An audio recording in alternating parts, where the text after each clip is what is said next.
Yeah, I thought I was being killed, and I don't even know by what or whom or what was going on.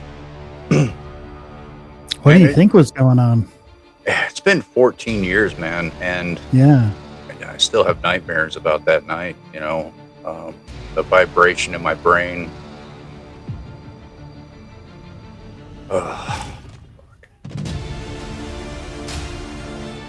I got so many feet away where I'm looking at the collarbone, the skin wrapping around the collarbone, the rib meat, the tiny black veins in the paper white skin, and these bright blue eyes.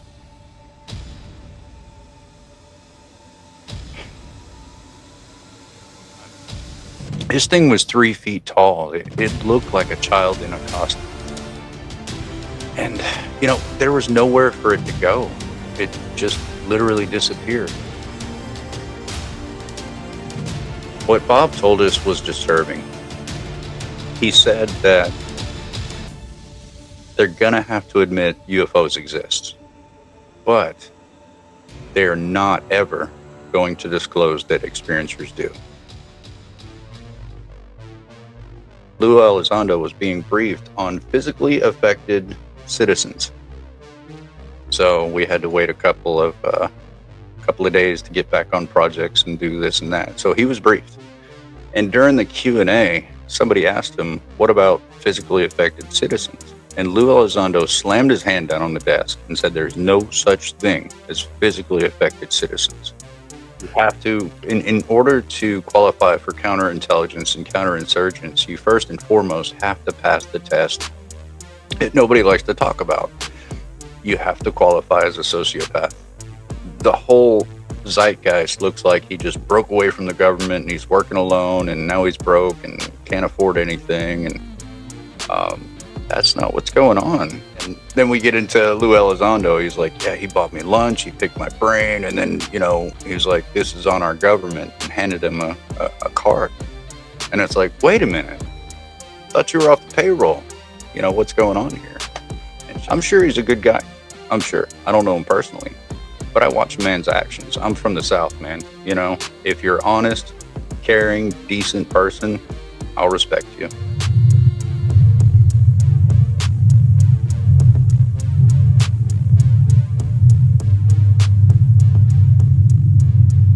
I don't know how you're doing that.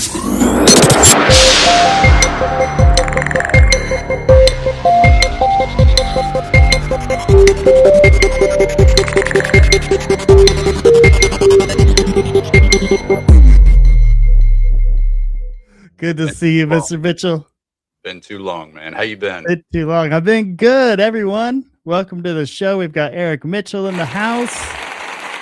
So glad you're back, my friend. It has been too long. Yeah. Time flies when you're doing crazy stuff. Right? So you have been doing a lot of crazy shit. And one of the crazy things is this documentary, Experiencer, is now everyone can view it on Tubi, right? Basically for free. You don't even need to pay anything, really. You can just go right on Tubi and watch it. Yeah, they put it out for free on Tubi. Of course, there was a opportunity to make money and this and that, and blah, blah, blah. And it's like, well, it just feels wrong to me. So let's just get it out there for free. And I think it'll benefit a lot of experiencers. There's a lot in this clip. I wish I had more control, but there was a lot of circumstances. But, I did get to see the final clip and said, okay, that's good. But there is little nuggets in there that experiencers will understand, and regular people will just kind of skip over it and be like, okay, I don't get that, but whatever. So it's kind of our secret language, it takes one to know one. And so I think the right people will pick up on those things. Yeah. Well, I know for me, one of the things that stuck out watching it was all the neighbors confirming what you had been going through. Because for me, it was the first time I had heard the story of your experience. I didn't realize there were all these other people around you that were also seeing these things and experiencing these things. Yeah, in that area, I think 19 people came forward, but there was a lot more witnesses. They just didn't want to, get on camera or anything. But for the investigation, 19 people there. Now, that's discounting all the witnesses in Maine, South Carolina, Kentucky, downtown Las Vegas, and a couple of other places that I've been where it's been out in the open, plenty of witnesses. So there's very few cases now, and there's very few cases in the past where this kind of contact happens out in the open in front of everyone. And so it seems that I drew the the short straw in this situation. Well, hey, some would say short straw. I know there's some people, that are thirsting for more information and, what it's like for you as you go through this life carrying this. God, it's almost like this load that's been kind of dropped on you, kind of metaphorically and almost physically. I mean, when it first happened, it kind of pushed you down to the ground, sort of, right? You had a hard time. I mean, you were frozen at one point. Gabriel, physically and emotionally. I mean, I didn't believe in this subject, man. Like, I'm not that kind of guy. Never have been. Right.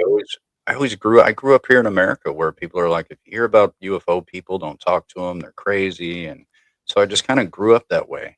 And this all hit me, man, when I was like 34 years old. So I was like, just dead set in my ways. I wasn't going to change. And so I fought it like every step of the way. I had daydreams that maybe I had a brain tumor or really late onset schizophrenia, or just anything other than what was going on. I couldn't accept that. And so it really dragged me kicking and screaming until, I started working with other experiencers. And then it was like, wait, that person just said, and that person just said, and then over time, it's like, oh my God, how could these people possibly know that? Ufology doesn't talk about these secret little things that experiencers know. Nobody does, just us. So over time, it just became, I guess, easier to accept. But that's the thing. Your brain goes into cognitive dissonance. And what you have to do as an experiencer is take away the mechanism, the trigger of cognitive dissonance, which is healthy, but not all the time. You can't live in it, and turn it into like a duality where you get to live this seemingly fraudulent reality with everyone else, work overtime to get distractions at the end of the week, and then you need to explore your experiencer side as well. Keep that part of you healthy and strong, not like a dead body dragging behind you. And that's what a lot of us do is drag that part of us behind us, because it's not even acceptable to our family, our spouses, our best friends, or anywhere.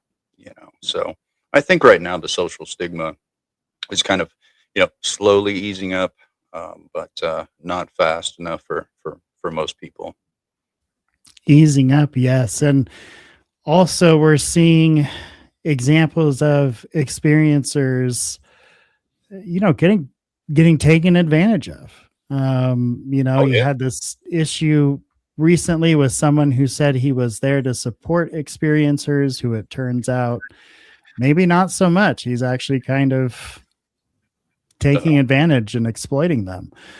It just felt like a bowling ball in my stomach, because these people are so vulnerable, and they want to open up for the first time. And you know what? That first time is the only chance they got. If they got shut down that first time, they're going to be quiet for life, and they're going to suffer for life. And to bring like sexuality into a vulnerable situation like that is just downright predatory. I mean, that's predatory, man. Like, it mocks everything I do on a daily basis and a nightly basis, because we do have 24 time zones. And I don't need to be around folks like that. I get a little less nice. Yeah, I'm with you. And I know you've probably noticed, if you've ever watched any of our stuff or my stuff, is that I don't like seeing people get taken advantage of. Yeah. It really just, people have a hard enough time in this world. And then when you take advantage of people reaching out for help, you really are scum of the earth in my opinion. Yeah. So yeah, I think we 100% see eye to eye on that one.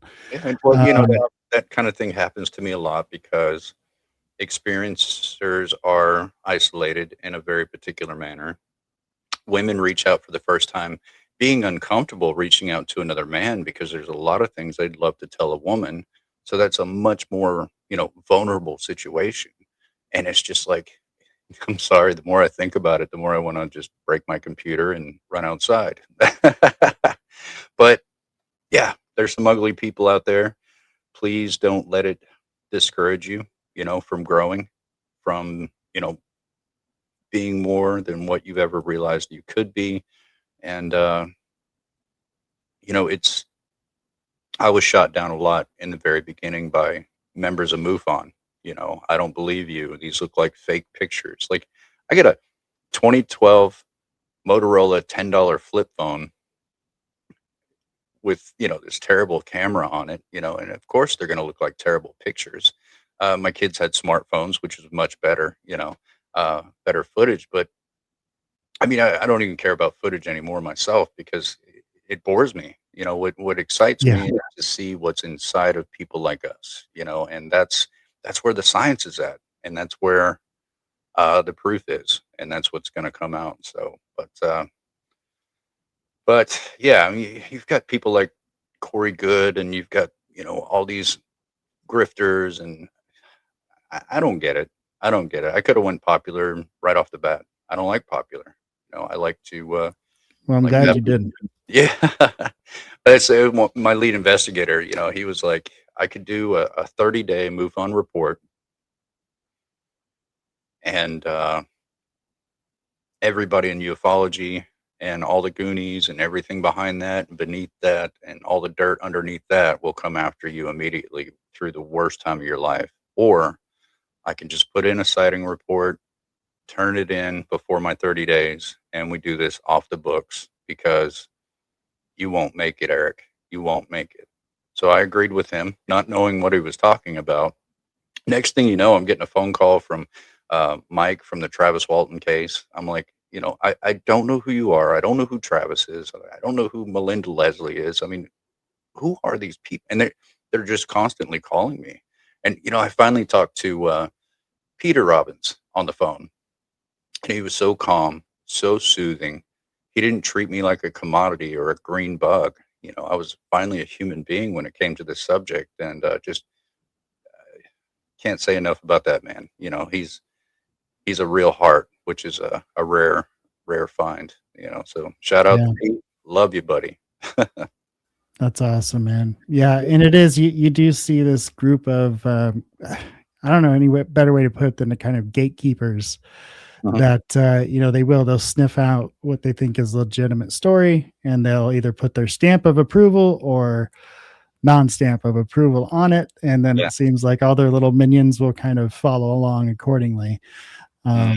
And I think that's just such a closed-minded way of viewing things. Just like you go through your own experience, just like you went through an experience. My experience interacting with you is an experience, right? And that's what matters, not what other people are telling you. What matters is what's real. Yeah, it doesn't matter. And people seem to be a little bit confused. I'd like to, maybe be a little more honest or enlightening, but people actually think I care what they think about me without doing any homework whatsoever. I don't know how to finish that sentence without my eyebrows hurting, but it's like, did you take a bath with me this morning? I mean, how do you know so much about me, and you get to formulate an opinion over no, sorry, I got to change the lighting a little bit. The sun's Oh, going you're good, down. buddy. But, yeah, my cat got into ring light abduction scenario, and Cat experience. yeah, that kind of experience. So the ring light held on pretty tight to the back end of her body through the wiring. So her fight or flight is just as good as mine, and so she tore up half the house, dragging a ring light through the worst ride of its life. So I've got to deal with this kind of lighting until I get it fixed.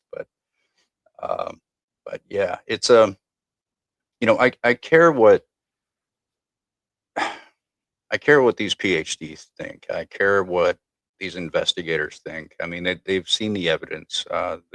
They're learning about more evidence, more ways to look at it. I mean, look at I don't know if you know Dr. Jim Segala at Harvard University, and there's many like him, but he found a way, and it's called a MUPOS machine, and it's got 300 sensors on it. It doesn't record your audio or you visually, but if a strong electromagnetic field comes over your home, barometric pressure drop, so many different things that would indicate something's going on that's not normal. And all you do is hook it up to your internet. It's free, and the data goes right to his computer so he can record and analyze everything. So if you feel like you have deja vu, just timestamp it. If you have a moment of clairvoyance, just write down the time. Jim will look everything up. It's covered by HEPA laws. So there's actual committees that are in control of what he can do and not do with this data. So it's highly Right. protective. It's highly safe. All of us will have like a paranoid thought thinking about these things, but there's a lot of people like him that aren't public at all, and I see the email chains going across and I'm like, who's this new guy? I got to look him up, and so there's so many PhDs and academics that are jumping on board with the subject, looking at the data that other people are coming up with, and they're like, I've got an idea. I'm going to approach it from this angle. So they start doing a different thing. And it's just, Gabriel, I never expected. Now, I put in the work for this. I went after a lot of universities. We first started with Dr. Edgar Mitchell, the 6 Men on the Moon, Apollo 14. Let's see, PhD candidate Berkeley Ray Hernandez, which was one of my clients at the time. He was going through a lot, like a lot. And all three of us sat down and decided, let's start the world's first academic study into experiencers. There's never been a study. What? Are you kidding me? Yeah, You that's know? crazy. And so we started. Their job was to come up with 20 PhDs that were willing participants, and my job was to come up with thousands of experiencers that just wouldn't question anything. Are you kidding me? Like, I didn't sleep that year, but we got it done. And now there's a 980-page book called Contact Modalities by Ray Hernandez, and I suggest reading it. There's a lot of pie charts and science and graphs that show how similar we all are in so many different ways. So it's fascinating. So now when PhDs are like, well, do you have anything I can look at? I'll start with that and then start showing data from other universities and stuff. And once they get hooked, it's over. They're stuck for life, the UFO bug, but with evidence, Yeah. real physical evidence. Yeah, it's real. Absolutely. I think once you realize there's a bigger picture at play, it's hard to just let that go. Yeah, it's impossible. It It's is. hard to just go back to work and be like, it's It's fine. it's this weird thing. It's not a big deal. It has only existence. Yeah, it's only reality, but the majority of reality is actually classified. So make sure you work overtime to pay for your distractions, because that's all you're left with. No kidding. Yeah. Okay. What are your thoughts on this whole DMT movement thing where these people are taking it and having like basically similar experiences at the same time and stuff like that? Do you have any thoughts on any of that? I'm kind of all for it in an ignorant way, because I've never tried anything like that. Yeah. I'd be really afraid to for myself, because the way my brain's wired, the way my vascular system is, I'm a little bit different than the average Joe. So tried marijuana in Las Vegas, I think 2017. And if there's anything out there stronger than that, I don't want it. I do not want it at all. Like, I had two puffs. I woke up the next morning. Mind you, we're in Vegas, right? I woke up the next morning. I go to the bathroom and I stopped at the mirror. I really had to pee, but I stopped at the mirror and I had a brown ring around my lips. And I'm like, what in the world happened last night? You know, was it some sort of an abduction? And I looked back at the bed, not to be gross on your show, brother, but I'm just honest. I look back at the bed and my girlfriend's laying there and I'm like, did I just, no, no way. So I go to the bathroom. I'm being really careful not to touch my lips with my tongue because I don't want to know what's going on here. You don't know, yeah. No, I don't know. And it's Vegas. I mean, anybody could have, climbed my trellis and came in the middle of the night. I mean, I don't know what's happening here. And so finally I look over at the nightstand and those easy open Oreos where you can just peel the top. There's hardly any sound and all the Oreos available in your life are just staring you in the face and life is happy. It's going to be fine. Give me a glass of milk. It's going to be good. No, sir. It looked like a cracked out Wolverine had gotten into that package. It was torn, it was ripped, it was destroyed. And that's what it was. It was Oreo powder on my dried up lips from puffing, taking a couple of puffs off of that. So that was too much for me. I'm still working on how I feel about that, and I'll keep you updated. Man, that must have been some amazing weed. I think I remember Luke Skywalker, I think is what it was called. I do hear that's a strong strain. Well, see, I'm from Oregon, so we're like the connoisseurs up here. Yeah. Mm-hmm. That's yeah. So well, in the DMT thing, it's crazy because apparently they like go into this other world and they're seeing little creatures that are like helping them. I've heard some people say like they can go into this world and ask these creatures to help them with like anxiety and stuff, and they do. So pretty crazy stuff. Yeah, it's powerful stuff. I mean, we know very little about neurology, reality, quantum physics. I mean, if you think about it, we know very little about anything, but we pretend, and that's what we're supposed to do. Pretend this made up reality, and somebody will benefit, right? I'm pretty sure it's stable enough. Stable enough. That's right. I'm going to write that down. There's a lot to go with that. And we'll have Eric here. So if you think of any questions come up during the film, definitely shoot them our way in the comment section. We did already have one comment from Mrs. Anthrop, said, so wonderful to see Eric getting platform. Thank you both. Our pleasure, Mrs. Anthrop. So glad Eric is platform because we know all that craziness happened with your YouTube channel. Have you heard anything about that? Where they nuked your YouTube channel? Yeah, no strikes, didn't do anything wrong, just completely got shut down. And so I've been arguing with a AI system about it, and right, can't really argue with AI. And they don't give you a reason. But I mean, it's not just that. I mean, my Google algorithm shows nobody's ever looked me up ever on Google. Right. If I post something on Facebook, I'll get 30 likes, with 5,700 followers and 5,000 friends. 30 people get to see that. Twitter, the same way. I've got like 2,000 followers. Hardly anybody knows me on Twitter. So it's just like, shadow banning. That's what they do. And I've spoken to people like Science Bob and people that have worked in the intelligence communities. And they're like, Eric, that doesn't sound like, some goofball trying to give you hell. That's NSA stuff right there, So, it is what it is. But, if they shut me down completely, I'll just throw out a movie and jump on major shows to combat that kind of thing. I'm not the poor little me type of guy. Don't know how to be. My father was a boxer. I know how to get down. I know how to get knocked down. And most importantly, I know how to get back up.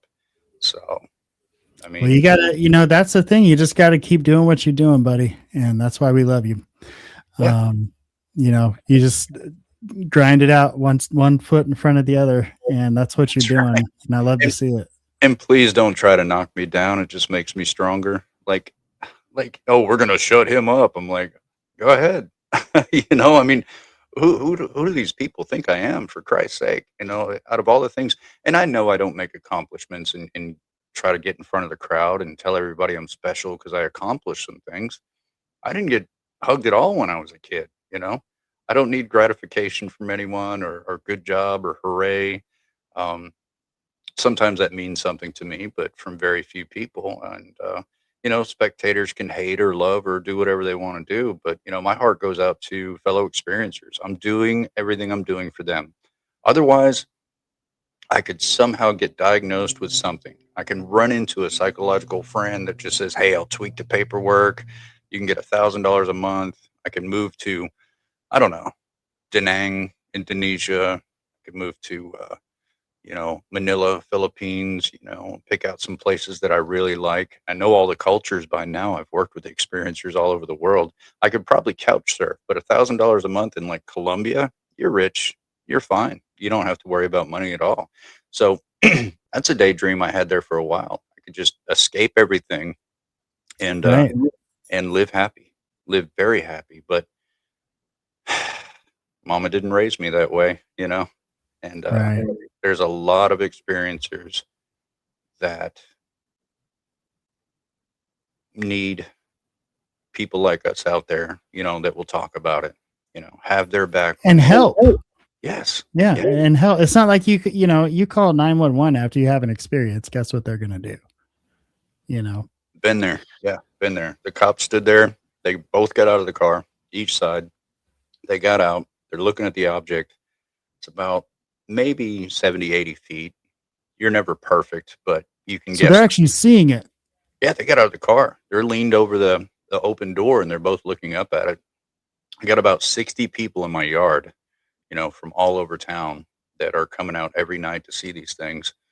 And they're not a little speck in the sky. They're in the yard. The cops looked at each other. They didn't say a word to each other because I'm not even looking at the object. I'm looking at the cops. And now they're going to help my family. Now an official knows, to help my family. They both got in a car and they left. There was no paperwork whatsoever done on that call. And it's like, it's frustrating, but, Yeah. And we'll see in the documentary, similar things happen with the military. Similar things happen with other officials where you thought, oh, good, the cavalry's here. Thank God. And that's the nada. thing.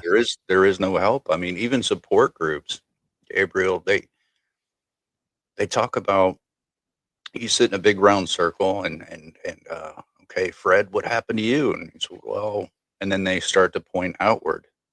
And my thoughts are, okay, it's good to talk about what happened to you from out there, but I don't care about that. I don't care about your pictures. I don't care about your videos. You might come up with a cool one. That's great. I'll stare at it for about 3 seconds. But what I really want to look at is the you, and that's where the evidence is at. It's not within the confines of psychology quite yet, but from what I can see, it has to be eventually. Not to say that it's a psychological condition, but it's a precursor to show you the evidence in which happened. And so that kind of trauma, that very specific type of trauma and lifestyle afterwards, you can learn to see that within seconds and go, I know what happened. I don't need your proof. You just showed it to me. And so, PhDs that I've talked to all over the world, they already know that. And they're just finding ways to take a look. And it'd be great if they weren't scientists. They could just be public figures. But no, first and foremost, they have to be scientists. They're busy guys. And they're not Right. they're not good at being public anyway. They've got no training in that, but they're sharing their information. It's a social stigma.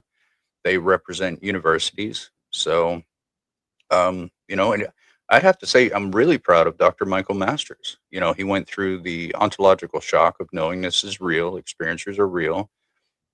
He's an anthropologist, so he had to let go of this black and white idea of consciousness and expand his thought process. The ontological shock of that was the same as me going through it. I understood that. And he didn't care if he lost his job or not. He just stood behind the truth. Absolutely. And the man not only got respected for that, and I've had a lot of his students call me, by the way, like really cool conversations, like shout out guys. But well, now he's got that class, right? Yeah, at his school. Yeah, he has an official UFO college course you can take. I am so proud of him because I've spoken to so many PhDs that are like, I can't come forward right now. But Mike's like, he took a year of ontological shock, and it's probably going to go out a lot longer than that. But he's doing great, sharp as attack as ever, and just doing amazing things with it. And that's just, it's actually inspiration to me too. No matter how high you set the bar, if something comes along, raise the bar, do something better, get better at what you do. And apparently that's what he's made of, because he did not give a damn. And for him, that's got to be embarrassing a little bit, sharing too much, I mean, that's a lot on the man. And he and I haven't been able to really get to know each other because of that.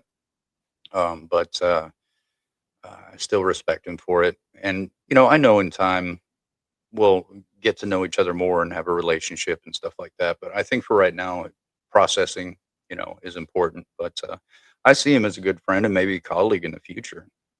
But he's on his path and I'm on mine, Yeah, that'd be exciting to see you two get to work together on something for sure. Oh my gosh. Yeah. Yeah, but you've always got stuff cooking in the kitchen that you're working on. Yeah. And this documentary came out. They officially released it. Was it 2021? It was 2025. When it came on Tubi or when it got released? It came out on Tubi 3-4 days just recently, right? Yeah. They had it on Vimeo about 2025. Okay. So I was thinking it was farther back than it actually was, but the events took place. Yeah, they tried years before then. They tried. I mean, if you can imagine, I went to speak in California in 2019, which you won't see me do a public talk. I mean, it's all been taken down. Every public talk I've done was taken down. But I went to Lorian Fenton's conference. I was supposed to meet with Kevin Day. I've been working with him since 2014. Haven't spoken to you in a while, Kevin, so get a hold of me. I'm worried about you. But Paul Hynek, I needed to meet him about some very specific things. Gosh, where was I going with that? Because I was 1,500 different directions. Oh, gosh. I pooped out. My brain went too many directions. No, you're good. You're good. So you went and you wanted to meet Hynek, and these guys had tried to kind of tell your story, but it is probably hard to keep up with you, right? Like, because you constantly got stuff going on. You're constantly trying to help out other people. Other people are reaching out to you. And so they had been telling this story for a while, and then the documentary finally came out in like 25, because they had you on their podcast and stuff before then, right? Yeah. I just kind of strolled past there. Had a little podcast table set up, and I walked by and I hear this guy goes, "Holy bleep, it's Eric Mitchell." And I'm like, "What?" And I turned and looked, and there they were. They're like, come here, and sat down and did a podcast with them. And they knew a lot about me. They'd been, following what little I had put out there. And we started talking more, and they were like, can we just do a small documentary thing? We could put it on YouTube, maybe take a couple of months. Nothing heavy, just, piece a few things together. And I'm like, yeah, it's no problem. No big deal, And they wanted to use cell phones and maybe StreamYard and just do something. I'm fine with that. That's okay. So I gave them some phone numbers. Of course, you want references. You don't want to make a film about somebody that's lying. So I think about 2 months after I gave them a long list of phone numbers, they called me up and they were like, oh my God. They had no idea what they stepped into. And I'm like, what? And they're like, we talk to everybody. They're like, we can't do this with cell phones. We're going to buy a $15,000 movie camera. And I'm like, guys, you got family, you got kids, you got wives, don't do this. Don't there goes the crazy cat. But I'm like, don't do this. And they're like, no, we have to. We talked to Bear. He told us everything. And I was like, oh boy. So you guys know a lot more than I thought you did. And they're like, yeah, this has got to be a film. And so they've never done a film before. But to pull off what they did was impossible. It was. I mean, they had so many problems in their way, but it finally got released. There has to be a second one, because they covered it podcast style. Everybody on podcast, they want to hear about the first, second, and third encounter and then cut. But guys, it's been 14 years. I have been up with some stuff. And I haven't talked about any of that stuff publicly. You and I talk about it because we're friends and we talk at a private conversation. But there's an awful lot, and so hopefully we can maybe do a number 2 with funding. Hopefully without restriction, funding without restriction, because I spoke to Netflix for like a whole year, and oh really? Oh, that was a headache, man. Oh, that was a headache. I lived with, Travis Walton for 8 months. I saw, Fire in the Sky for the first time, sitting next to Travis. He didn't want to watch it. That's funny. But my best friend, his girlfriend at the time, she was like, put it on and just like what we're doing now. We're watching the film and but he had to tell me what was true, what was not, and we would pause it and just kind of talk about all that stuff. And so we'd go to like Applebee's, Easy Mart, gas station, like everywhere we went, people would back him up into the corner, asking him about Fire in the Sky. And I'm like, Travis, you're miserable, bro. This is terrible. So I kind of learned that, from him. If you're going to do a film, just make sure it's not, how do I say that? Hollywoodized. That's not even a word. Sure. Yeah.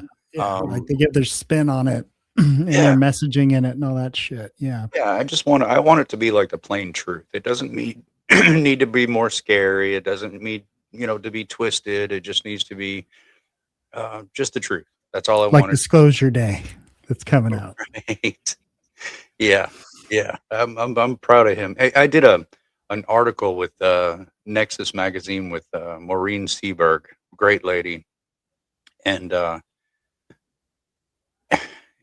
we talked about it quite a bit. And so I asked her one day, I was like, who is like your dream article, to write about? You've been writing your whole life. I've read a lot of her articles. She does a great job, articulates, I think Long Island, New York. And she said, I always wanted to, do an interview with Steven Spielberg.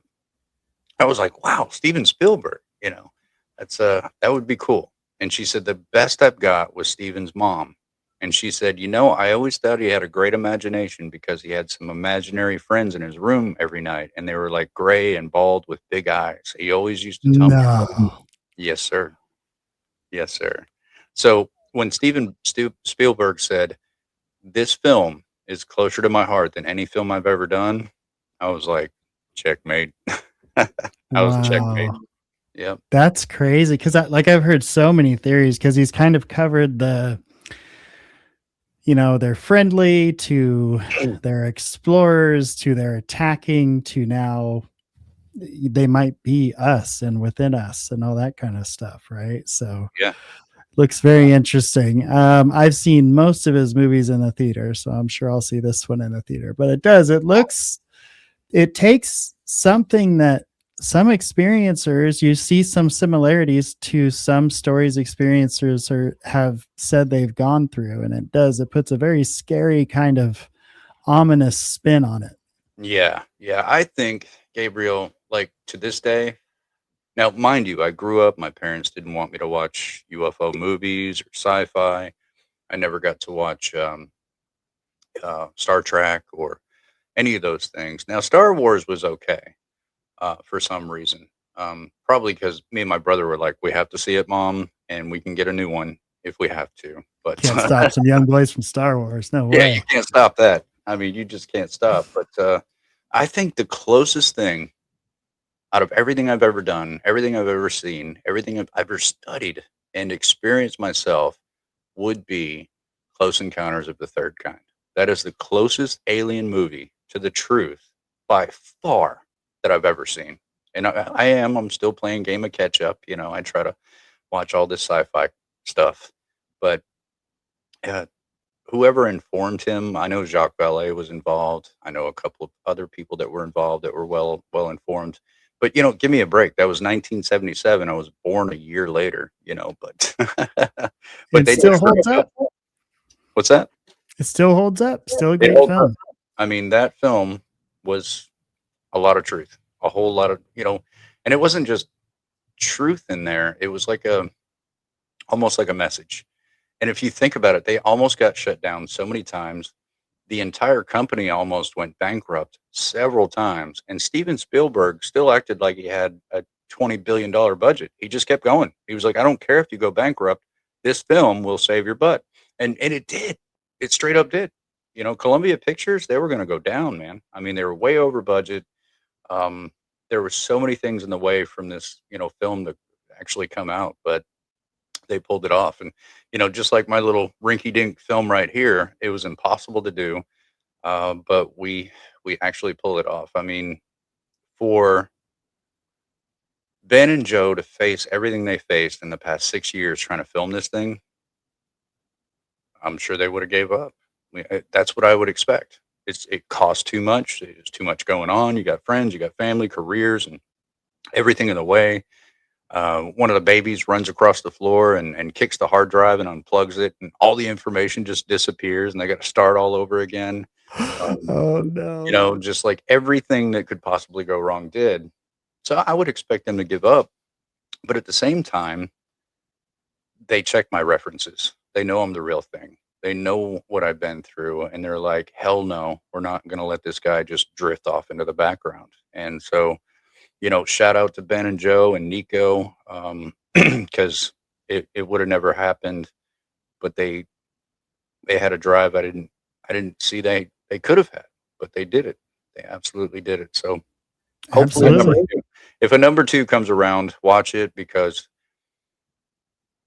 this would make this film more of an introduction, and the second one would be segued into holy crap information. Like, I'll disclose everything I've done, everything I know, uh, plus some. You know, the whole ride.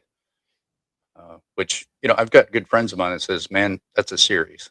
So who knows? Yeah, that would take a long time to tell that story, for sure. A room full of people can all agree they love a movie about aliens, but if the person claims they had an experience they can't explain in real life, well, that's a problem. Or it used to be.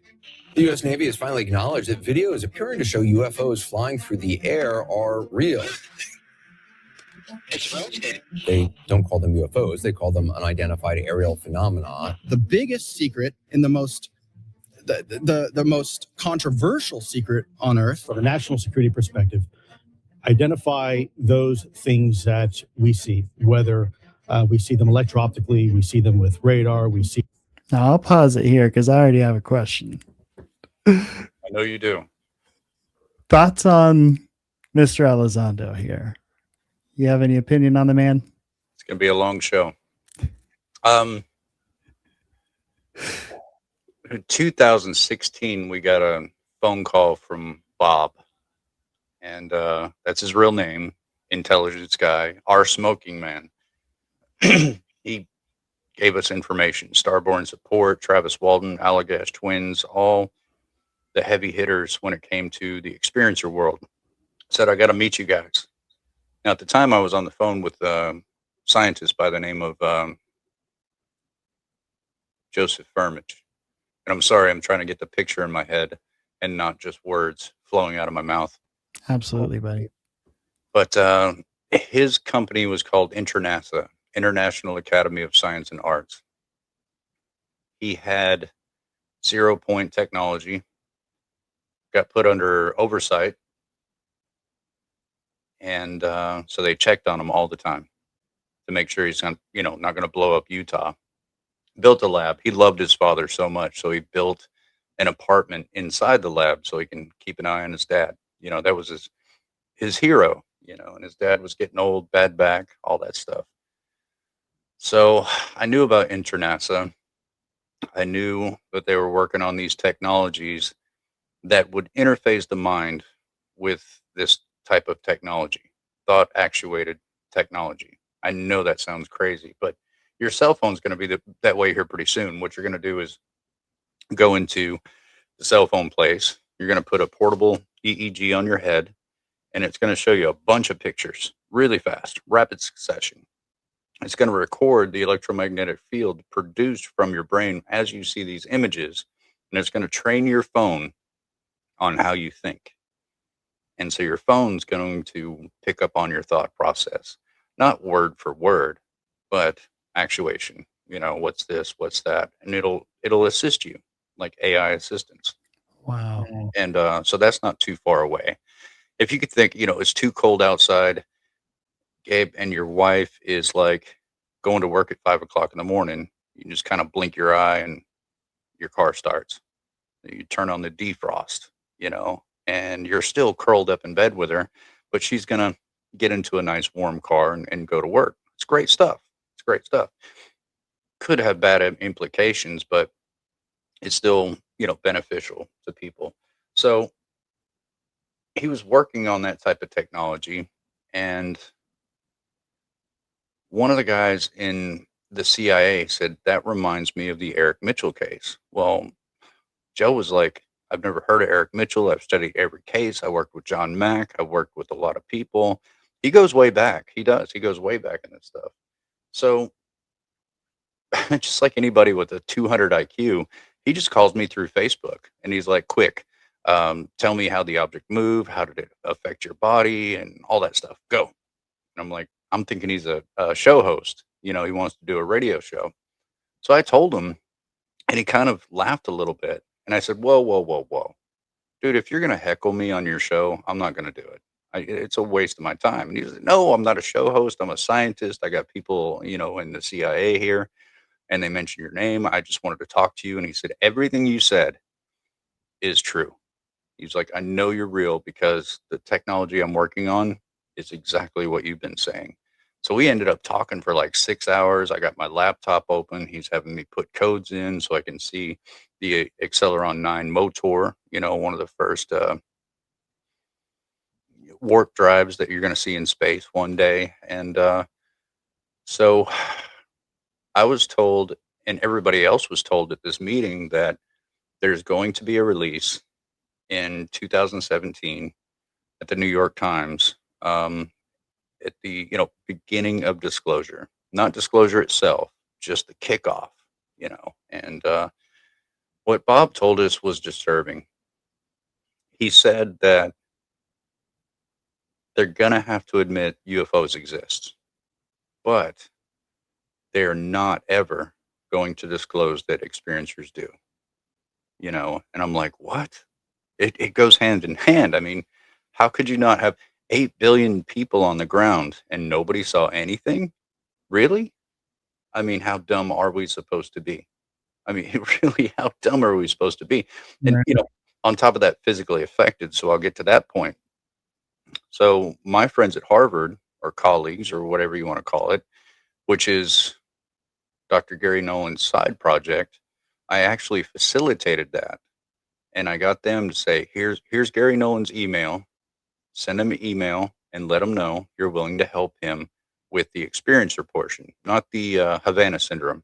Havana syndrome was bought and paid for, and there's plenty of money in it. It's government money.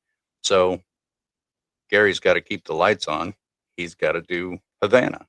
But he noticed, because he is an experiencer, that there were files going left off to the side. You know, computers are built for what you're looking for, and everything else goes into the garbage bin. Well, he noticed all the experiencers checked all the boxes, but they're going into the garbage bin because they didn't have these other symptoms. It was something different. So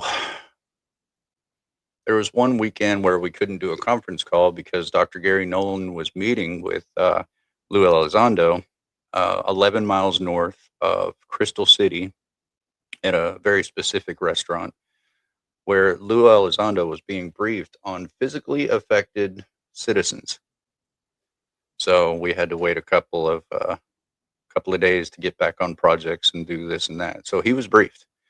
2022, I think, no, it's 2021, I believe. I was invited to speak at the UFO Congress. It had to be online because of COVID, and they lined me up to speak after Lou Elizondo. And during the Q&A, somebody asked him, "What about physically affected citizens?" And Lou Elizondo slammed his hand down on the desk and said, "There's no such thing as physically affected citizens." I already know he's been briefed. I already knew he was briefed. But if anybody ever tells you that they're counterintelligence, counterinsurgents, believe them. I'm sure he's a good guy. I'm sure. I don't know him personally, but I watch a man's actions. I'm from the South, man. You know, if you're honest, caring, decent person, I'll respect you. But if you lie on purpose in front of that many people and you discount millions and millions of suffering people, there's a payroll involved. There has to be. There's no way. There's no way a human being with a heart beating in their chest can discount that many suffering people unless there's some sort of incentive, you know. So I don't want to meet him. I don't want to reach out and get in touch with him. I don't care what he has to say. I don't care what kind of fur he decides to grow off the front or side of his face. I don't care. I really don't care. I don't pay attention to what's popular. I like to pay attention to the moving parts. You know, a lot of people go with what's popular today. You can jump on X and everybody's talking about what's popular today. That's entertainment. I follow the moving parts. I get off the couch and I act. I move at those moving parts because that's where it's going, not where it's been before. You know, so maybe people might dislike me for that. I'm not here to be liked at all. I don't care to be liked. I'm here for the truth. And so, yeah, I just. What do you think the motivation is to deny experiencers are going through these things? Is it just a matter of liability? How long do you want the show to be? Well, I'm just curious if he's briefed on this and then goes out and, has such a strong stance. It makes one wonder, like, well, then what's the fear? Is it a fear of liability? Is it a fear of people realizing they have this power that they don't realize? Is it somewhere in between? Right off the bat, it's plausible deniability.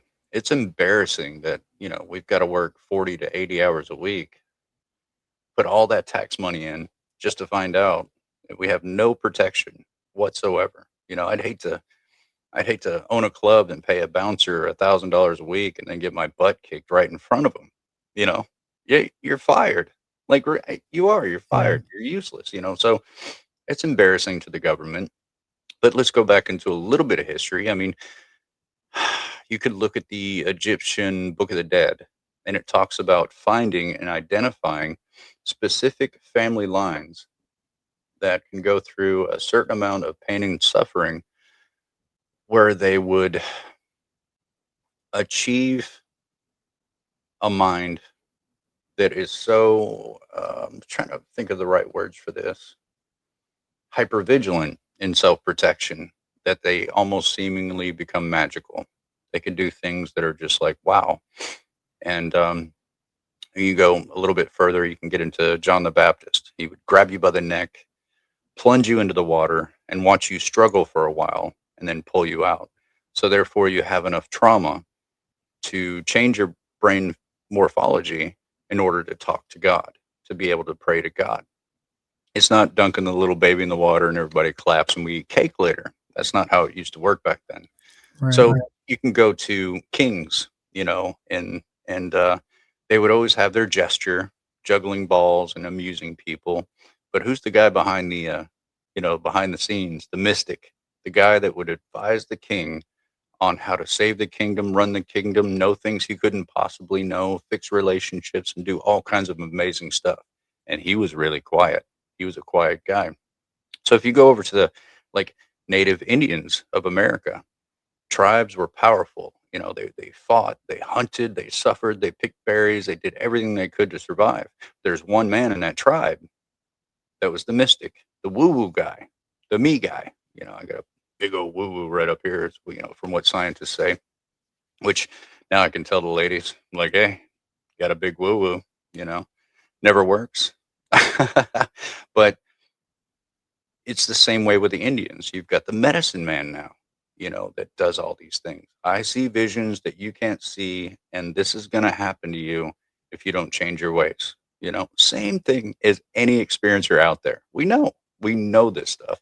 So it's a part of our history. And also, you know, Adolf Hitler, he had the Vril Society, you know, and so when Project Paperclip came to America and we're telling them, get to work, make American things now, they're looking around going, where's our special people? What they were talking about is psionics or experiencers or whatever you want to call them, medicine men, you know, the mystic.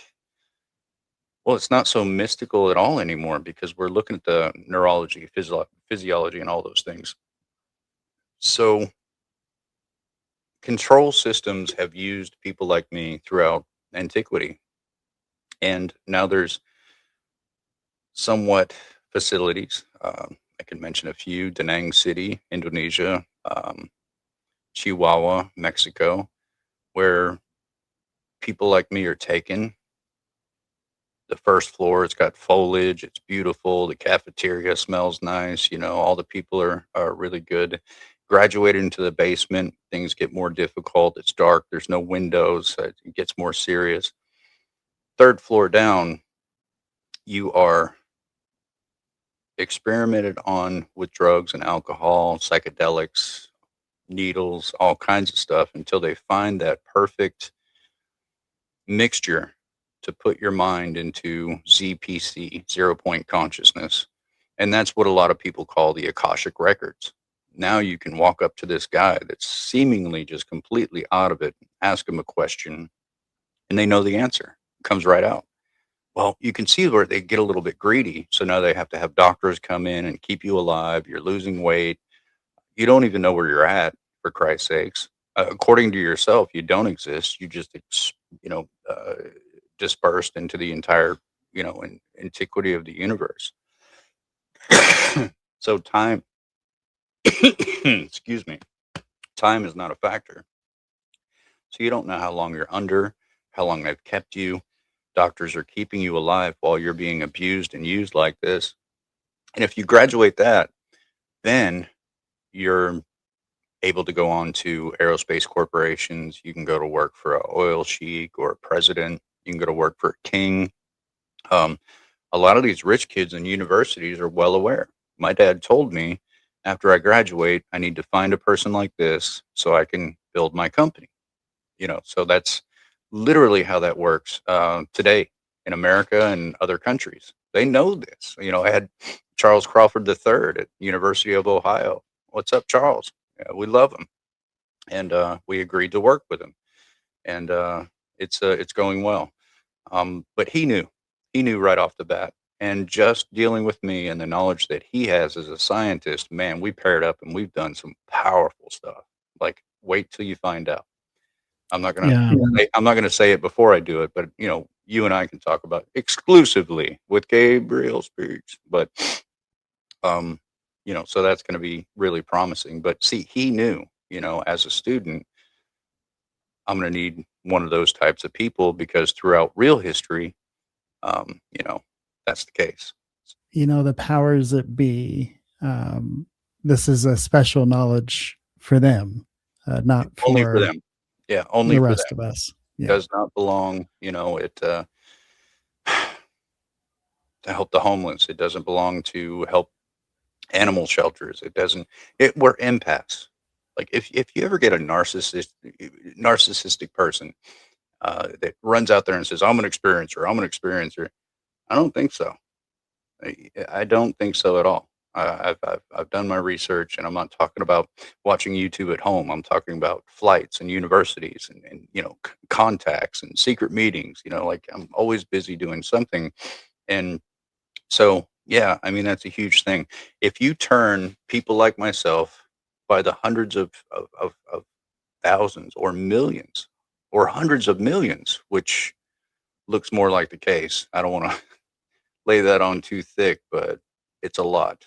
It shocks me every day. Doctors, lawyers, actors, singers, um, we're everywhere, and you don't know that, So if you allow that to be a part of everyday society, a third world country would pass up America within a year. Within a year. I mean, that's how strong that crap is. If we had our own small island, it'd be Atlantis in no time. And yeah, I'd like to brag. One way to identify us is that we're pretty much all incredibly good looking. So I thought that was a yeah, I didn't want to. thing. Yeah, I didn't want to give that away, but can't help it. Crazy. Okay, all right. Well, I'll keep going. I know we just started, but I was like, I don't think I have picked his brain on Lou yet. So Yeah, don't like them. Don't and I like to be well informed before I make a judgment. Yeah. But I think I kind of already am. I'd love to meet the guy and feel him out first before I make an opinion, and that's how I normally am. But there's just been too many occasions where I'm like, that's wrong. You don't do that.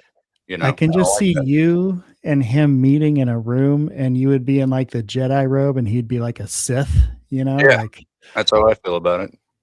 Yeah. Because like if you read Jeremy McGowan's article on his time with Elizondo, where Elizondo tried to pull I see into your future, and this is what's going to happen to your daughter, and this kind of stuff. Pretty incredible. Like a really nice, genuine guy, but you have to, in order to qualify for counterintelligence and counterinsurgents, you first and foremost have to pass the test that nobody likes to talk about. You have to qualify as a sociopath. You have to be able to lie without showing emotions. And so, I don't know. I mean, the whole zeitgeist looks like he just broke away from the government and he's working alone, and now he's broke and can't afford anything. And that's not what's going on. So at all. What's going on. I mean, Terry Lovelace, he's a friend of mine. He's a lawyer, fellow experiencer. I met him for the first time in California, and we just kind of sat down. He's like, I heard of you. And I'm like, yeah, I heard of you too. The awkward experiencer meeting, like, I could do stuff. And he's like, yeah, I could do stuff too.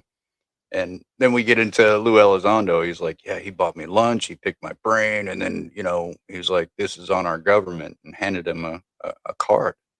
And it's like, wait a minute. Thought you were off the payroll. What's going on here? And shout out to Terry, man. I know he, lost his wife. He struggles. But by the end of our conversation, we had a couple of beers, and you could just see that the doe eyes, the blank stare he had from PTSD, from everything he's been through. Like, you can't lie to me. With that look on your face. I know what that look looks like. I know what that look feels like. And, if you get a couple beers in you and you're reliving PTSD and you look at me and say, hey, man, I got to go to my room. It's like fist bump. Good to meet you. I'll see you later on down the road. But yeah, I mean, I'm sure they're going to shove a lot of characters up there. And interesting. If they're allowed counterintelligence to control my life, which they have for a lot of experiencers in the past, I'd be in jail. I'd be dead. I wouldn't be talking here at all. I'd be going along with their narrative. And I'd be a popular public figure speaking for them instead of doing what I do, so. Well, I'm glad you're doing what you're doing, man, because what you're doing is truth and real. And that's important.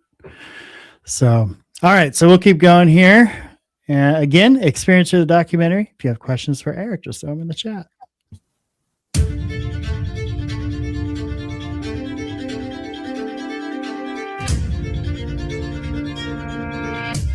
Can you imagine what it's like having that experience yourself and not being able to tell your family or tell your community, tell your church, tell the people that are the closest to you that should have your back no matter what? Imagine seeing another life form and not being able to talk about it or tell anybody, going through a traumatic experience, being taken out of your home like someone catching butterflies. Can you also imagine telling those people that are supposed to be there for you and them not believing you? That's what these people are experiencing every day. I think that's got to be one of the hardest parts, right? Telling those people close to you, you're going through this, and they're like, maybe you should go talk to a doctor or something. Yeah, it is tough. It is tough. Just one person that comes to mind. He was married 50 years. 50 years out in California. Beautiful couple. Absolutely beautiful. And I've been working with him for about 2 years. And he said, Eric, I think this is the year I'm going to tell my wife, Maggie.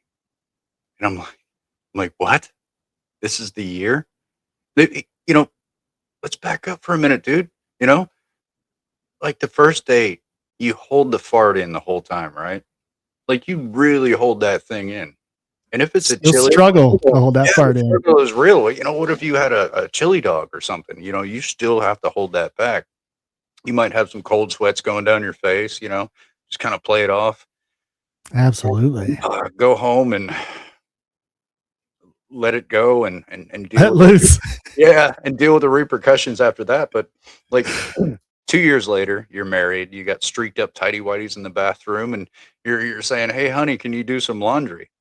Things evolve, things change, and behind every great man is a woman rolling her eyes anyway. But very true. But to wait 50 years, and he finally sat her down and explained to her, I'm an experiencer. And she goes, I thought it was something like that. Like, I'm so happy he didn't smack her on accident, Like, he was so vulnerable. And she's like, yeah, I looked into it. I thought it was something like that, So they just, wow. 50 years of marriage, she just kind of knew, she notices. Women notice everything. Guys notice steak and, I think just steak. I think that's all we notice is steak. Pretty much. Yeah. Baked potato and a salad, but that's kind of peripheral, But yeah, it's just incredible how that works. Like you cannot tell the world who you are. You're not free to be who you are. And now we have, transsexual people that are proud of themselves and running around and being free. Homosexuals, lesbians, got a lot of friends and, that have struggled that, and I can relate to them. It's like, well, you're finally able to come out. That's great. I'm totally straight, especially when I have time. But but it's great. But for people like us, experiencers, it's still so hidden. But the more, and I'm talking to all the scientists now out there that they're actually looking into this. That's what you're doing, and I know you're interested in getting the goodies, getting the gold, where you're actually freeing people and freeing a society. You're freeing an ecosystem to allow a new amoeba in the puddle, and it kind of stir things up. There's some bacteria that has to change, and some peptides that need to get the hell out of here for this new ecosystem to benefit the entire pot. But at the end of the day, the word benefit is number one when it comes to ecosystem, because if you allow it to go through that painful change, you've got a stronger ecosystem, and humanity can start growing more. We can't deny our counterparts at all. Yeah. And those at the top now are going to dislike that, right? Like that's being able to control the outcome of things is very important to those that have all the power. I've heard feelings. Yeah. Introducing that is they're gonna fight that for sure, and we've definitely seen that. I'm Ben. And I'm Joe. And we're the UFO Garage Podcast. That's where we talk about UFOs, aliens, and all things weird. Case number 201334 EM. Wow. Investigator Cindy Dove. I'm speaking with witness. Now this wasn't MUFON, right? Because you contacted MUFON and they kind of just brushed you off, right? So this was a different investigation. Oh, yeah. I remember that. God, I was 34. Look at Look at me. that young guy. Yeah, young guy. Run. Don't do it. Don't do it. Don't do it, dude. Oh, God. I haven't seen that clip in a while. Jeez. Yeah, Barry Gaunt. We call him Bear, Kentucky State Director of MUFON, 55 years experience. So much I can say about him. He'd already turned in a MUFON sighting report. And he called up Cindy Bailey Dove, Arkansas MUFON, and said, look, this is not going to be a MUFON case. You're the closest person to him right now. I need you to go check it out. And she said, yeah, I'll do it. And so she shows up, pops the trunk, 4 cameras, tripods, equipment all over the place. Looked like, somebody called it Ghostbusters. They had all this equipment. And I'm like, what's that? And so my TV was turning on and off by itself. My light bulbs were flickering. They call it high strangeness. It looks like a poltergeist is in your house. Your electricity is not going to work right, and so it's kind of confusing. Some people are like, oh my God, I'm haunted, but it's something else. So she shows up, all 4 cameras die completely. My daughter lent her camera, and she was able to, conduct interviews. She found a really strong electromagnetic field disturbances in places that I showed her in my yard. Gamma ray, 8 to 16 times more than what it should be. Gathered data, gathered evidence. And when she was done, it was dark outside. So we went outside. I thanked her, putting her in her car. And she goes, oh my God, what the hell is that? And I looked up and she was pointing at the object. And I was like, yeah, there it is. So she filmed it, So she sent all that to Bear and went home. She was about an hour away. And so when she was at home, Bear made out a list saying, I need you to, go back there. And I want you to look at some other things for me, And so, God, how much should I speak on this? But he wanted to know about my brain frequencies and all that stuff. And Bear was a bit of a hard ass, He cared about emotions, and he was very emotionally deep. But he took a lot of enjoyment on people that got over their head when it came to this stuff. And so Cindy Bailey Dove put a chair in front of me and, sat me down in the chair, and she goes, you're supposed to touch my forehead or do something weird. And I was like, Bear told you I can do this? And she's like, yeah. So I leaned my forehead in and I touched it to hers. And within a minute, she fell out of her chair, and I had to catch her. So that was one of Bear's favorite clips, is that she, went so out of it that I had to catch her from falling on the floor. But, needless, to say, she put the report in. He did this to me. I almost passed out. I felt the vibration. It's real, blah, blah, blah, blah, blah. So that's kind of how it all began. Cindy Bailey Dove was like the first boots on the ground person. And normally she studies drones all the time. She's like the drone specialist. But 30 years, of investigation, and the poor lady ended up in my yard having to deal with my crap. So, well, there's a few outtakes of her investigation kind of sprinkled throughout this document. And there's one scene, I'm going to wait until it happens, but I definitely have some questions for you. Well, everybody watching this film has to know that Bear saw this like a documentary as, to him, small potatoes about what's going to come out later.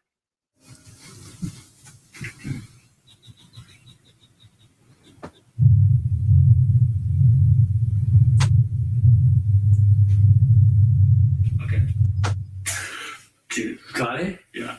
Just me being skeptical. I mean, you welcome like any skeptibility. Absolutely. Skepticism. Thank you. Like, if anybody were to like try to debunk this, like what would they think? So just skeptically thinking, I'm gonna try to rule some things out, like grinding my teeth, and I can do this thing where I can pop my ears right there. Yeah.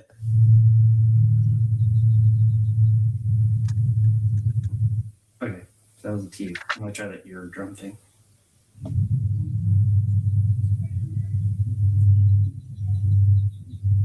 It is in the same hertz level, but it's like your teeth would have to be super long to make that long of a noise, and it's very consistent.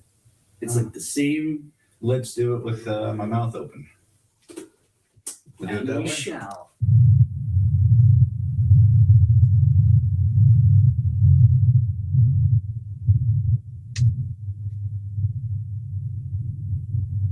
I don't know how you're doing that, other than what you're trying to tell us. What little I do know, and I do on a regular basis, I'm used to looking at audio frequencies and sound waves. This doesn't look like anything I've seen before. It's definitely like sub 250 hertz range, which is lower than usually what a voice usually sings at. It's hard to pass even higher pitches through brain tissue, bone tissue, flowing water and blood flow around the brain. I mean, it's got to surpass all that. So even higher pitches are going to sound lower than what your intention is because of all that passive. Now, my ear canal has less bone density, and so do the holes in my skull. It connects a lot of different interests of this topic that are, some are fringe and some are like mainstream. The science is one that I'm really drawn to. He got a download explaining how the antenna works with experiencers. And to be clear, when we're saying download, we don't mean like a PDF. We're talking like from whatever it is. That science is just now actually coming out. He's been telling us about this ever since we met him in 2020. He even mentioned that he worked with a Stanford scientist. Now we know is Gary Nolan, who's publicly talking about this science. The Patema, the basal ganglia, this particular aspect of the brain. It's called the antenna. It's how experiencers communicate with these entities. He's been telling us about that science for 2 years, 3 years. Now, when you get into Dr. Gary Nolan at Stanford University, he isolated on a part of the brain that he now calls the antenna, the part of the brain that he believes are affected by these UFOs at a distance or up close. Most importantly, this blue light that fills up these people's room, or the blue beam that knocks the warhead out of the sky, it's the same informational transference system that's built biologically through a very sliver spectrum of the electromagnetic field that's related to consciousness itself. In looking at some of these MRIs, we had noticed damage in the brain. Okay. So I had to stop it here because I just did a hit piece on Gary Nolan not that long ago. Yeah. And because I had heard that that Mr. Nolan may have taken advantage of experiencers. And again, that's like the whole Epstein thing. That's a trigger for me, seeing people get victimized that are in their lowest time and their weakest moment. And I heard that about him, and I held it back for a while, and I let it kind of marinate, and thought about it. And then I saw some new patent requests, and then I saw him close the door on Skywatcher, and I was like, that's it. I'm saying something. Yeah. Nobody else is saying anything, so I'm going to say something. This is what's been kind of hinted at in the back channels. And if there's any truth to this, here's another guy that's taking advantage of experiencers. He's was I totally off there? No, not at all. I mean, he's a good guy, a good person, I believe. Don't get me wrong, but he's surrounded by what he has to do, Interests. So I think, that's when I kind of backed off from Stanford University, and I'm glad I did, and got with people at Harvard University, what he calls his, sorry, that's a thing, my camera. Autofocus, you're good. Don't worry about it, buddy. No, I just don't get along with electronics. So imagine that. Yeah.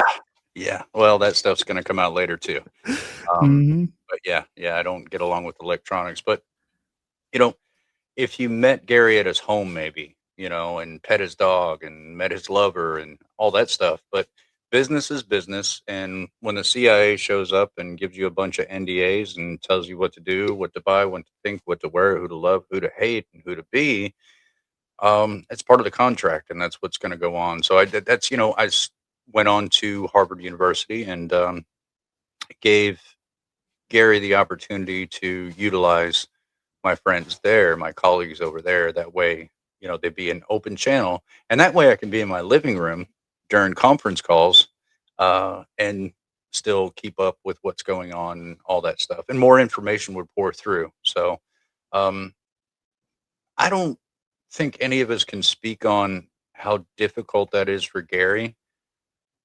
Uh, that's why I haven't forced myself into a situation where I would have to goose step my own integrity into the wall. And it's easy to do. You look at the history. I mean, so I don't think Gary's a bad person. I think he was put in a situation to do what he had to do, and there was no kind of way out of that. But I do know Yeah. other experiencers. Yeah, it gets dirty. It gets really dirty. I went to the Soul Conference a couple of years ago with the infamous Heidi. She's a pretty quiet person, really good friend of mine, and we checked everything out. I went there with evidence that would have blown their minds, and not one scientist from the entire place would look at it. And I had some serious people running around saying, "You need to look at this." I mean, they would look at the math and it blew them away. But the other scientific evidence, everybody was like, "No, we're just here to discuss whether UFOs exist or not." And I'm like, "Excuse me? Wait a minute. You're here to discuss whether UFOs are real or not, and I've got evidence that would blow that off the plate, and you're a scientist. I want you to think about that, not just today, not just tomorrow, but have that in the back of your mind until that Rubik's Cube figures out exactly what I just said." And I got to say, man, that's tough for me, really tough for me, because we emulate universities to do the right thing, to follow through with their ethics. They all have their creed, their code, not to embarrass their own institution. And I think myself and many other people, are let down by, the lack of science that should be in play, rather entertainment and earmarkings for more cash. Should Right. never replace a human being. Should never ever replace a human being. Sorry, dude, but no. A roller coaster breaks. Save the human beings, not the roller coaster. Please. Just simple understanding. But some people don't get that. Some people don't No. understand that. But yeah. I mean, how many of us have been thrown under the bus, killed, put in jail for something we didn't do? Just get rid of them. Uh, douse their cranberry juice and watch them choke in the parking lot. It's ugly. It's an ugly thing. But yeah, I mean, that's my frustration. That's why I keep trying harder, because it just needs to go away. And So, yeah, it's like, yeah. even if you think you have the right person, the powers that be can insert other people and make it difficult for that person to do the right thing, even if that's what they want to do. They've got their survival to worry about as well. Yeah. If you're not trained to deal with it, you're screwed before you even know what S means. Right. So yeah, it is tough, and I don't blame Gary. I'm not mad at him, because I understand you can end up in hot water before you know you're in water at all. And these people operate that way. They own the information. It's theirs. It belongs to them. That's what they believe. you know, and there are citizens that may not, you know, agree with that. And I, for one, don't agree. What goes inside, you know, what goes on in my heart and my soul, what goes on in my life, nobody should mandate that outside of hurting people, lying to people, doing bad things. I don't do any of that. But, you know, I should be allowed to be who I am. I should not have politics and universities saying Eric Mitchell doesn't exist. Because if you do that, I become more dangerous.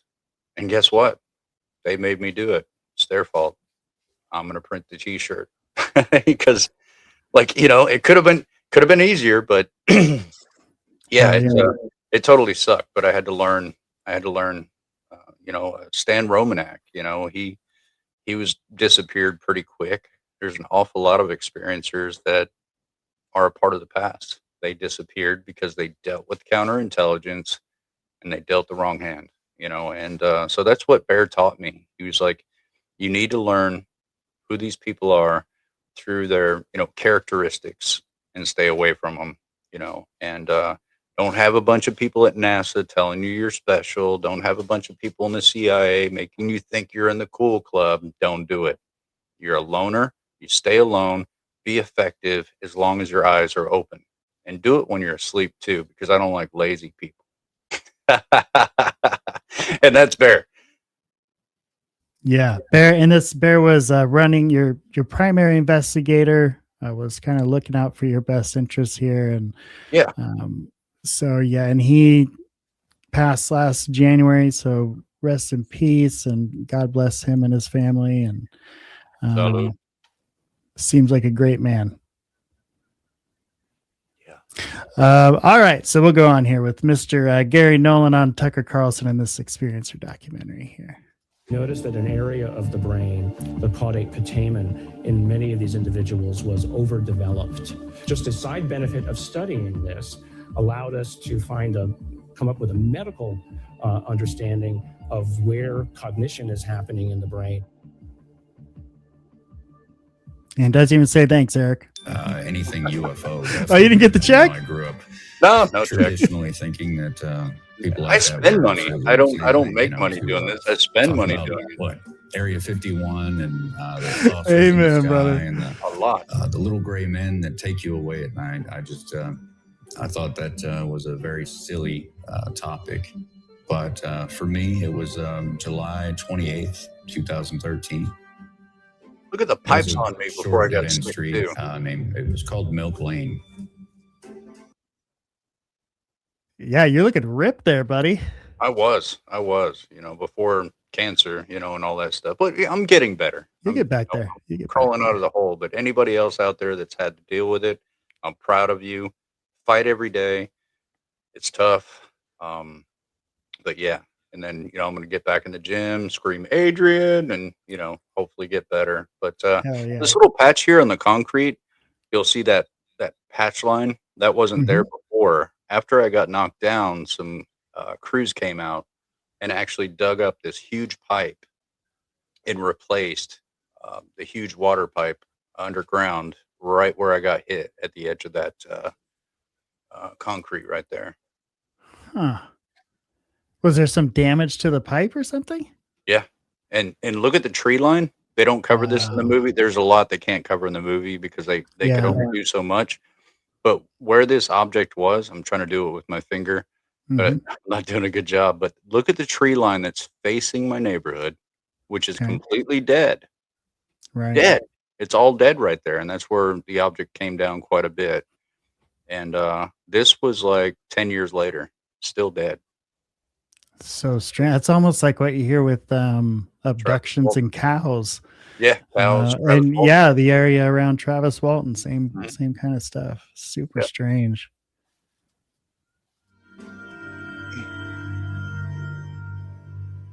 I had just been a single father and had really no family, so I was working, you know, really hard to try to keep the bills up and build back up after.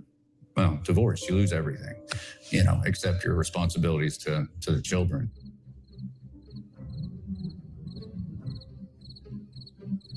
2013, I woke up literally standing outside my door over here, and this orange glow caught my eye.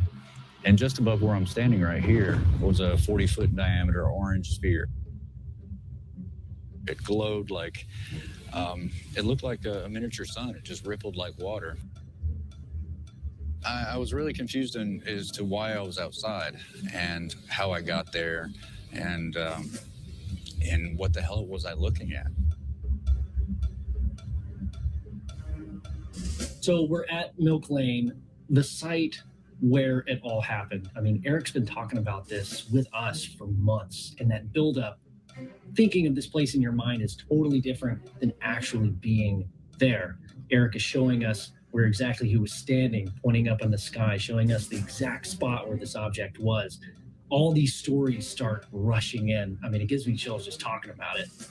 Now, at the time, I was really confused. I probably stayed out there about 20 minutes looking at it, and I had no idea what it was. For me, my best was optical illusion. You know, there has got to be something with an optical illusion here. And when the light, comes out 6:30 in the morning, sun probably up, and I'll be able to look out there and see that light refracted off of this, and I'll be able to see, and, the day will go smoothly. But, I spent that whole morning with the door open, sitting on the edge of my couch, leaning out, just so I can keep peeking at it. And there it was every time. It didn't bob, weave, move. It was just stationary. At one point, I thought about walking toward it, but something about that idea didn't seem right. And about 9:30 rolls around, and I smoke. Yeah, more bad habit, nasty habit. But I went outside, and I'm looking around these one-story apartments, and I'm just pacing back and forth in front of mine. And I kept looking in that area thinking, wow, ball lightning. I could have, grabbed a camera, woke up the kids, had some kind of a witness. These things are supposed to be incredibly rare. And it didn't take very long. By the time I was finished with my cigarette, this thing turned on where it had been that morning, very slowly like this. Not just turned on, but very slowly and ominously turned on. The next day, my car was overheating. It might be related to that thing being over my car. And I was standing on my shoelaces, and I stepped back and untied my shoe. So as I knelt down, I felt a vibration on the top of my head. The best way I can explain it is if you have like a rock and roll speaker and you're at a concert and your chest is just vibrating. If you can imagine that times 1,000,000 aimed at your head alone, I thought I was being killed. That was the only thought that I can process in my mind at the moment, in shock and fear. And I felt my body rocking back and forth as if there was a giant magnet above me. So I pushed myself off the ground and looked up, and here's this orange object just above my head. And it flashed twice and took off. Now, I laid there for about 20 minutes. A lot of people would say, well, why didn't you, out of all that fear, why didn't you get up and run? Man, I couldn't move. Almost as if, you're like a little rodent that's scared of the giant creature. If I move, it could come back. I was just frozen. That one sounds like the scariest one. Yeah. What was that scary as shit? Yeah. I thought I was being killed, and I don't even know by what or whom or what was going on. What do you think was going on? It's been 14 years, man, and yeah, I still have nightmares about that night. The vibration in my brain.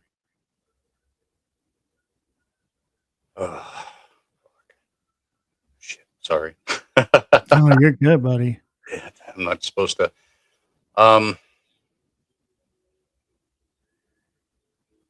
Man, like, you know what it's like for me? That guy was 34 years old, and I say that guy because I've changed so much. I've grown so much. Wish I can go back and get on one knee and tell him it's going to be not okay. And you got to get strong fast. But, yeah, it was terrible. That I started going through this thing. I first thought it was like panic attacks because I never had a panic attack before, but my brain was racing and I wanted to learn everything, which I'd never been like that before. I'm a hick, you know. I want to fish, I want to hunt, I want to do redneck stuff, and that's it. By the way, that's not a derogatory statement. We don't get offended, you know. We're rednecks and we're proud of it. Damn it. Um, but yeah, I started going through that change, and so not only do I feel like I was, you know, assaulted, but I was going through something I couldn't possibly understand inside myself, not externally, you know. And so, if you ever want to learn about Savant syndrome, you know, you could read about that. There's very few cases out there. I deal with it on a daily basis, but it's difficult. You know, it's like, please empathize with me. And they're like, where's the reference? And I'm like, I don't even know. I just don't even know. But that would take a whole show, man. That would take a whole show. And But that was kind of the beginning of that after that experience. yeah, a lot of podcasters are like, you know, that's all they want to cover, and you know, first, second, and third thing, and go, and that's what we covered, you know, in this film. But there's a lot more, you know, later on down the road that needs to be covered and talked about. Not for my benefit, of course, but for other experiencers to go, oh my God, I can identify with that. Maybe I'm not just a crazy person. Maybe I am, you know, validated somehow. And you are, you know, it just, you've got to find a way to deal with it in a healthy way, of course. But yeah, I'll never forget that night. Like, yeah, well, I'm glad that there is, you know, what you went through, that you were able to express that and share that and get that documented. Because like you're saying, that could absolutely be the key to someone's survival down the road, you know. That's why I, you know, talk publicly at all, you know, at all. I don't care. I don't want to do fame. I don't want to do any of that stuff. And people know that. I mean, 14 years later, I turned down almost every radio show, almost every TV show. Now, if I get off the plane in Japan, you know, I'd have a crowd. They'd be like, "Oh, you dolphin, you come with me." They love me over there because I did television 3 times over there and all kinds of stuff. "Oh, you famous American actor." I'm like, "No, it's not an act. It really happened." You know. But Asia, it's fun, you know. But I've done more in Asia than I've done here, you know. But I've never wanted that. You know, I've had people coming at me left and right. "Oh, you could do book signings, you could do this, and you can be famous. You could be more famous than these people. And why don't you do that? What are you, crazy? You can make so much money, you know." And I'm like, please shut up, person with a face and mouth that are making these sounds that don't make sense to me. I try to, you know, lower it so they understand what I'm trying to say. But they still don't get it. It's not about being popular or making money or getting fans. That's why these little rock stars are like 22 years old. They've got millions of people that absolutely love them. But why is it that they go off into a little trailer, you know, after the concert? They're completely alone. They drink a whole bottle of Jack Daniels and pass the hell out. Because the truth is, they don't love you. You're a damn commodity. And that's why they end up dead. They end up dead because they're so alone, you know. That's not the way it should be. But yeah, and there's this whole zeitgeist within ufology. You know, if you're the new experiencer, if you're the new popular person, that you have to follow suit and guidelines, and you have to prove yourself all the time, not to science, not to government, but to the, you know, to the people.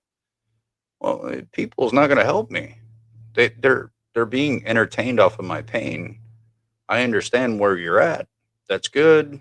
I'm glad you're learning, but I'm not going to do acrobatics to make you happy every day. I got crap I got to do. There's things to do. So I know, there's like this whole zeitgeist where you're supposed to be, but I'm not a supposed to be person. I'll do as I seem fit, and entertaining people off of my pain is not, like on the top of the list. But I might pop in if there's, somebody like Gabriel or one of my friends want to do it. But I mean, that's it. I mean, I don't care to entertain, but I know we're supposed to do something, like this too. But yeah, get the message out in a way where people can consume it. And yeah, I just don't want to absorb myself into being some sort of messiah and I'm important. I'm not important. I'm just another experiencer. That's it. That's dude, all. and that's why I love talking with you, because you're 100% real. You're not. There's just a bullshit meter, that goes off when you're around people that are bullshitting, and that has never gone off in any conversation we've ever had. That's for sure. I think I farted once while we were on the phone, but you didn't hear it. So it didn't count. I'll try harder next time. But it's true. You sign up to those types of projects and things like that, and then before you know it, you're doing what they're wanting you to do because of this or because of that, and then the next thing you know, you're the monkey, banging the chimes together. Yeah, jump monkey jump. You're the circus act. That's what you are. But if you don't benefit those that platform you, you'll disappear. Everybody in ufology. I wish I can do like a close up, zoom in. Everybody. We'll do that in the edit. All right, we'll do it in the edit. Just make me look good.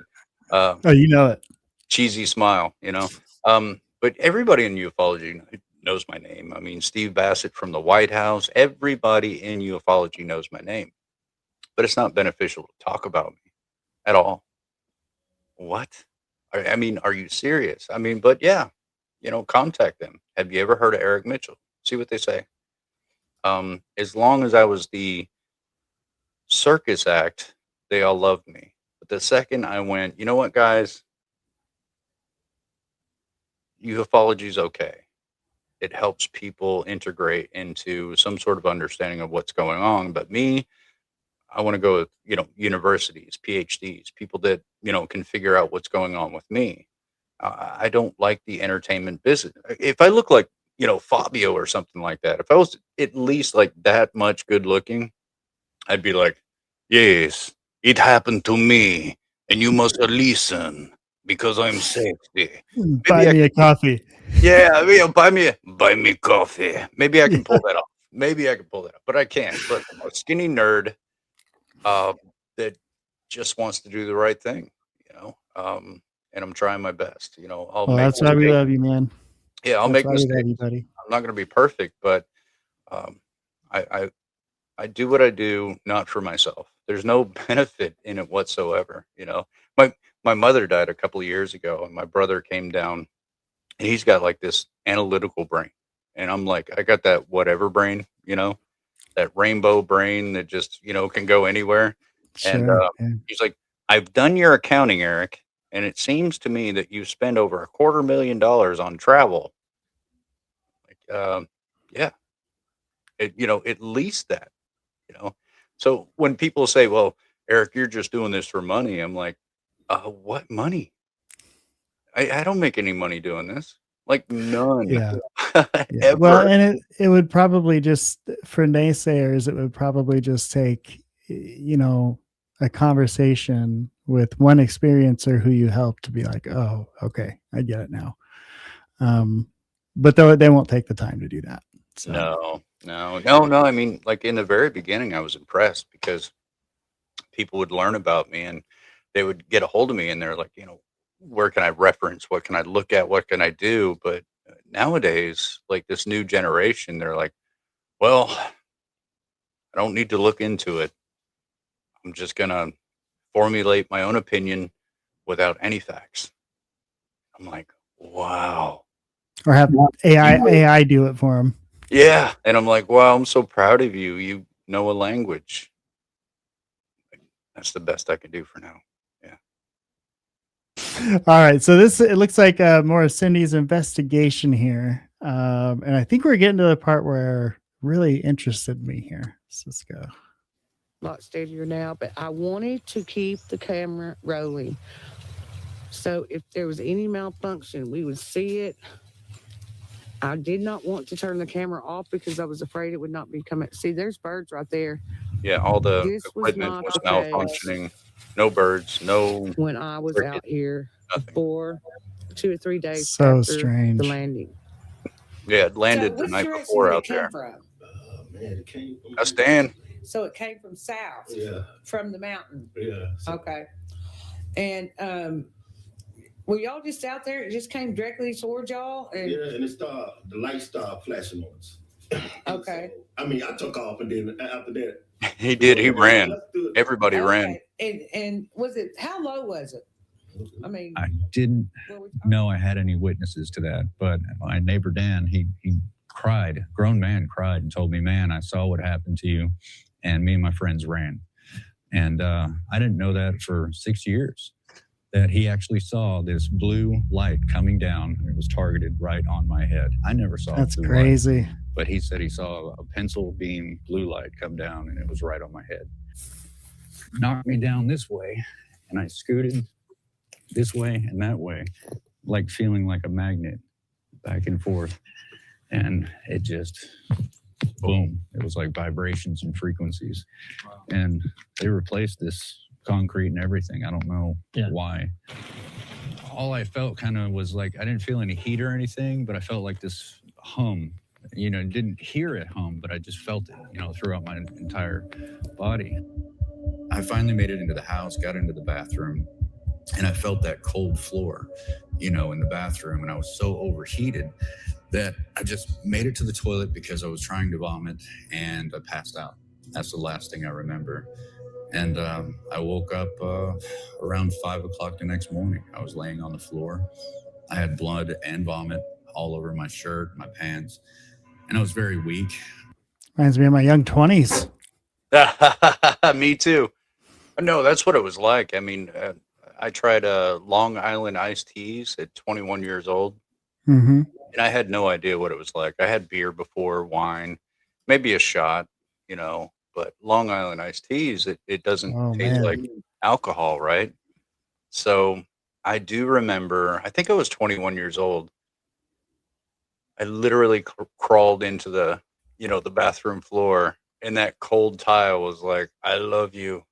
Goodbye world, you know. Oh yeah. I was just gonna die, you know. And so yeah, you're right, man. It felt like that. I didn't drink at all. I didn't have any alcohol, but that's what it felt like. Like that cold floor was home, and that was it. Man. I literally just passed out. You know, I had I had vomit and blood all over my clothes. I mean, I was messed up, dude. Like it wasn't like a small thing. I didn't know if I was going to die. I didn't know what was happening with my brain. I hoped it was gone in the morning. You know, I wished it was a bad dream. Like, oh God, there were so many thoughts, you know, going through my head, but you nailed it, Gabriel. It's like, it reminds me of that, you know, that drunken night when you're, you know, 27 years old and you're like, you know, you can just crash out. But no, I was 34, no alcohol. Crazy. And then now this is like when they talked about the thing, your neighbor seeing like a beam. Mm-hmm. Have you ever thought like, who the fuck is doing this? Yeah. Of course. And like, and they leave you no clue.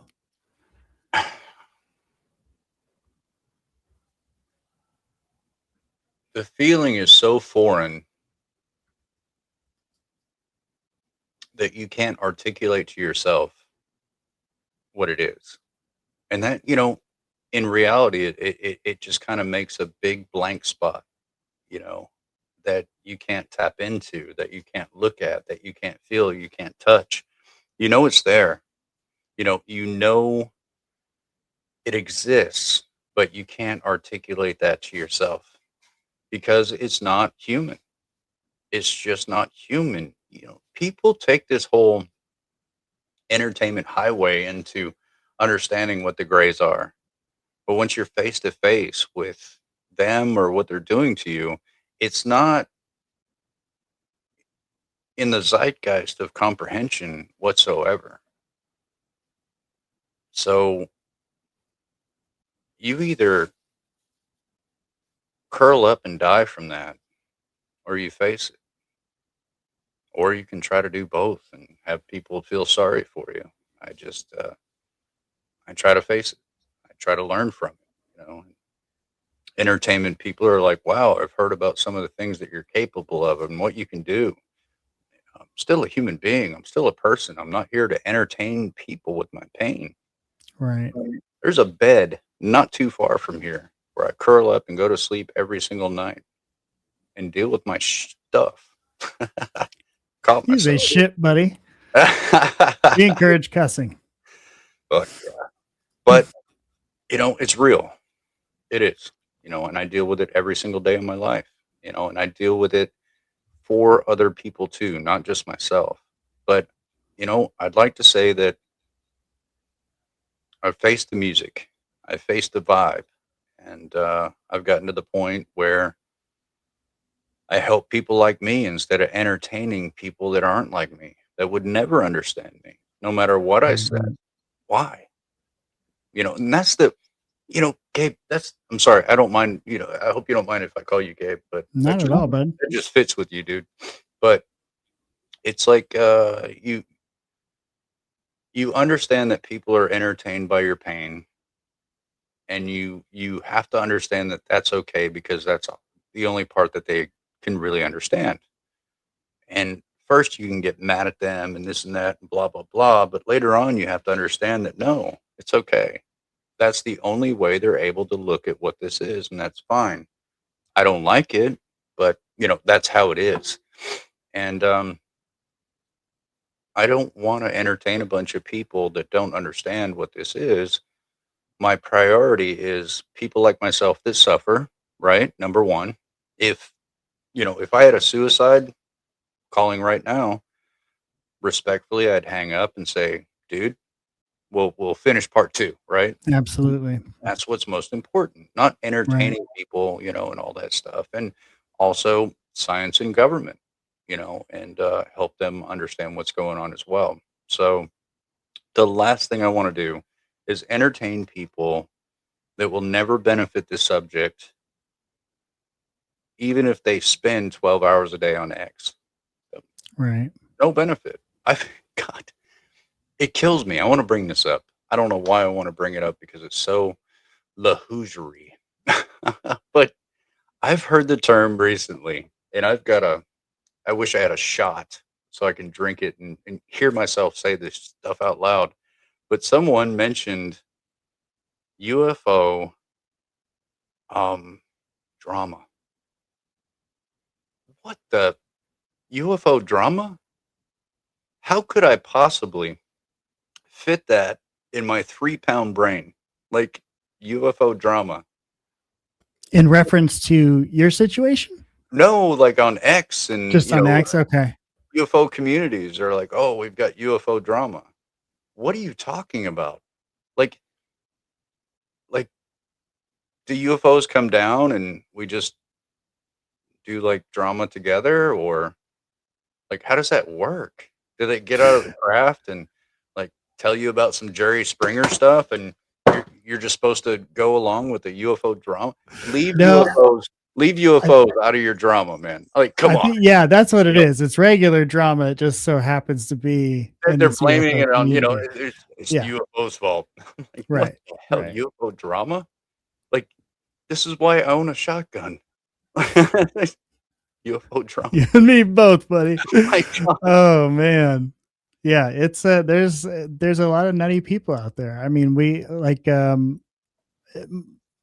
my wife and I will watch these documentaries where people will subscribe to anybody with a microphone and a video camera, you know, and they will, like, cults will start and people get hurt, and it's like all this craziness.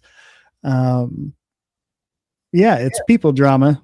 It's just happening in this field where people are talking about UFOs as well. Yeah, like they take a lasso and pull a UAP down and be like, "It's your fault." Right? Yeah, I someone else to blame besides themselves. I try to cartoon that in my brain. It's like, in psychology, you look at people that have particular blames for where the blames do not belong.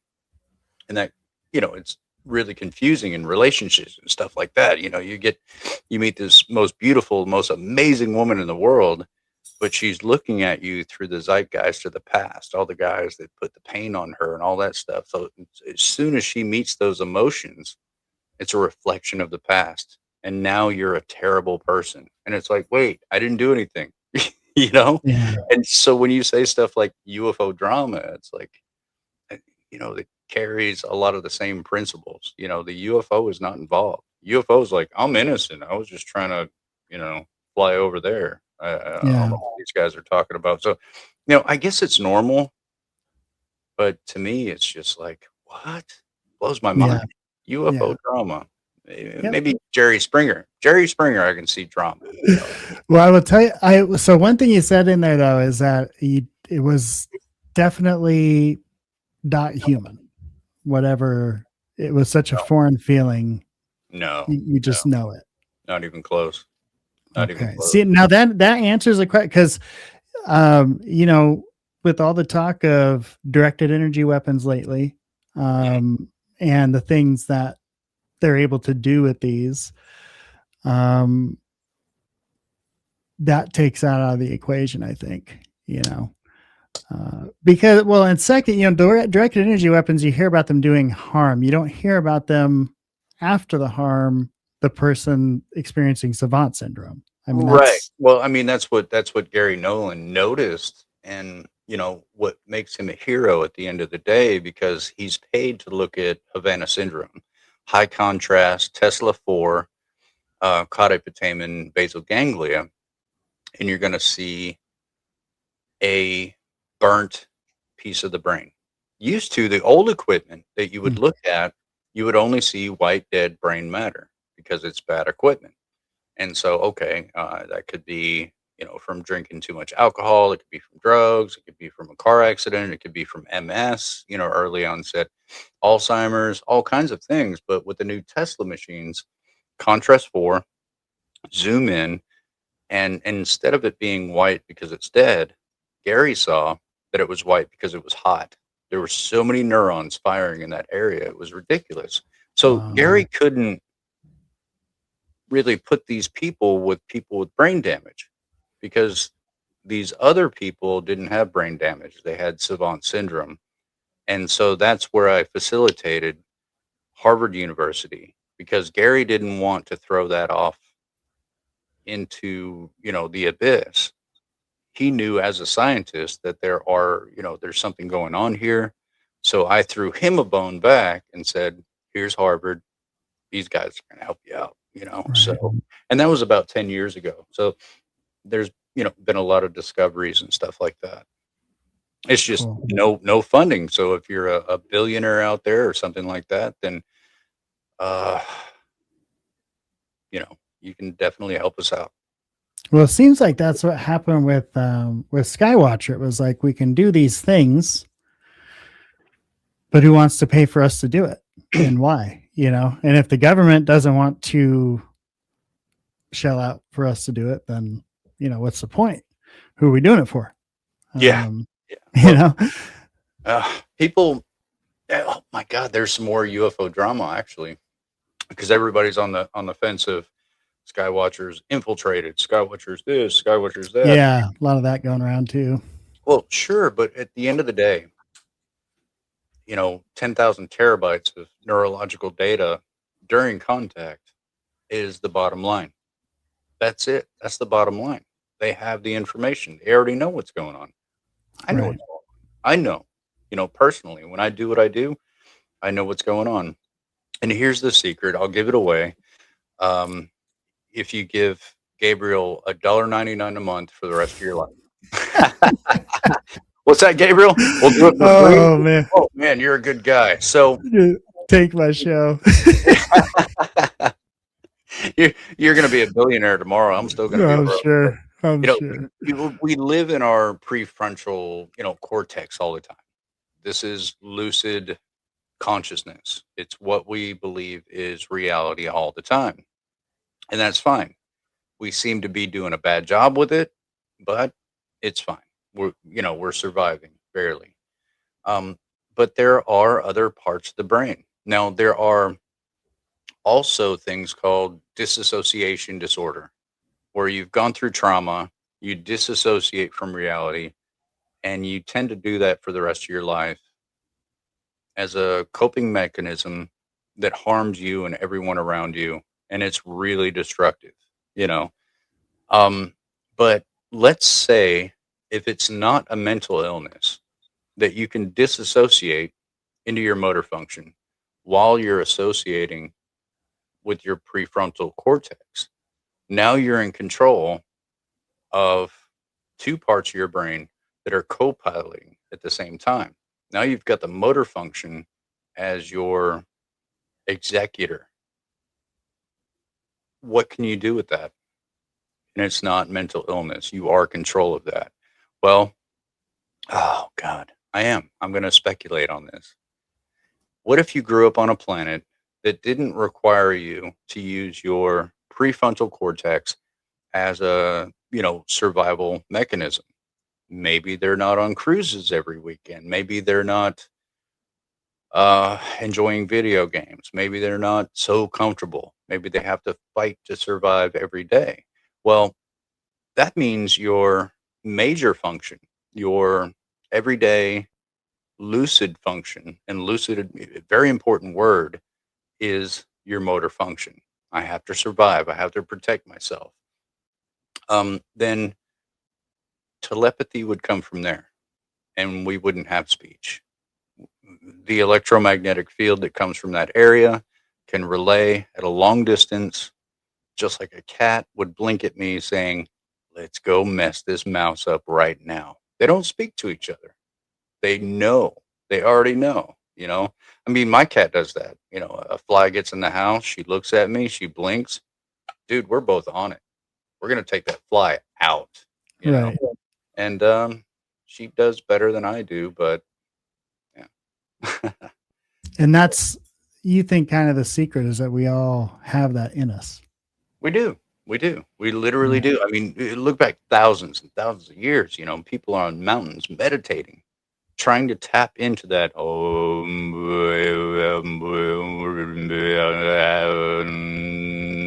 We're trying to tap into that frequency, Right. which your brain creates, these frequencies while you're thinking, so come, full circle. That's what it's about. It really is what it's about. But, we got these little paper things.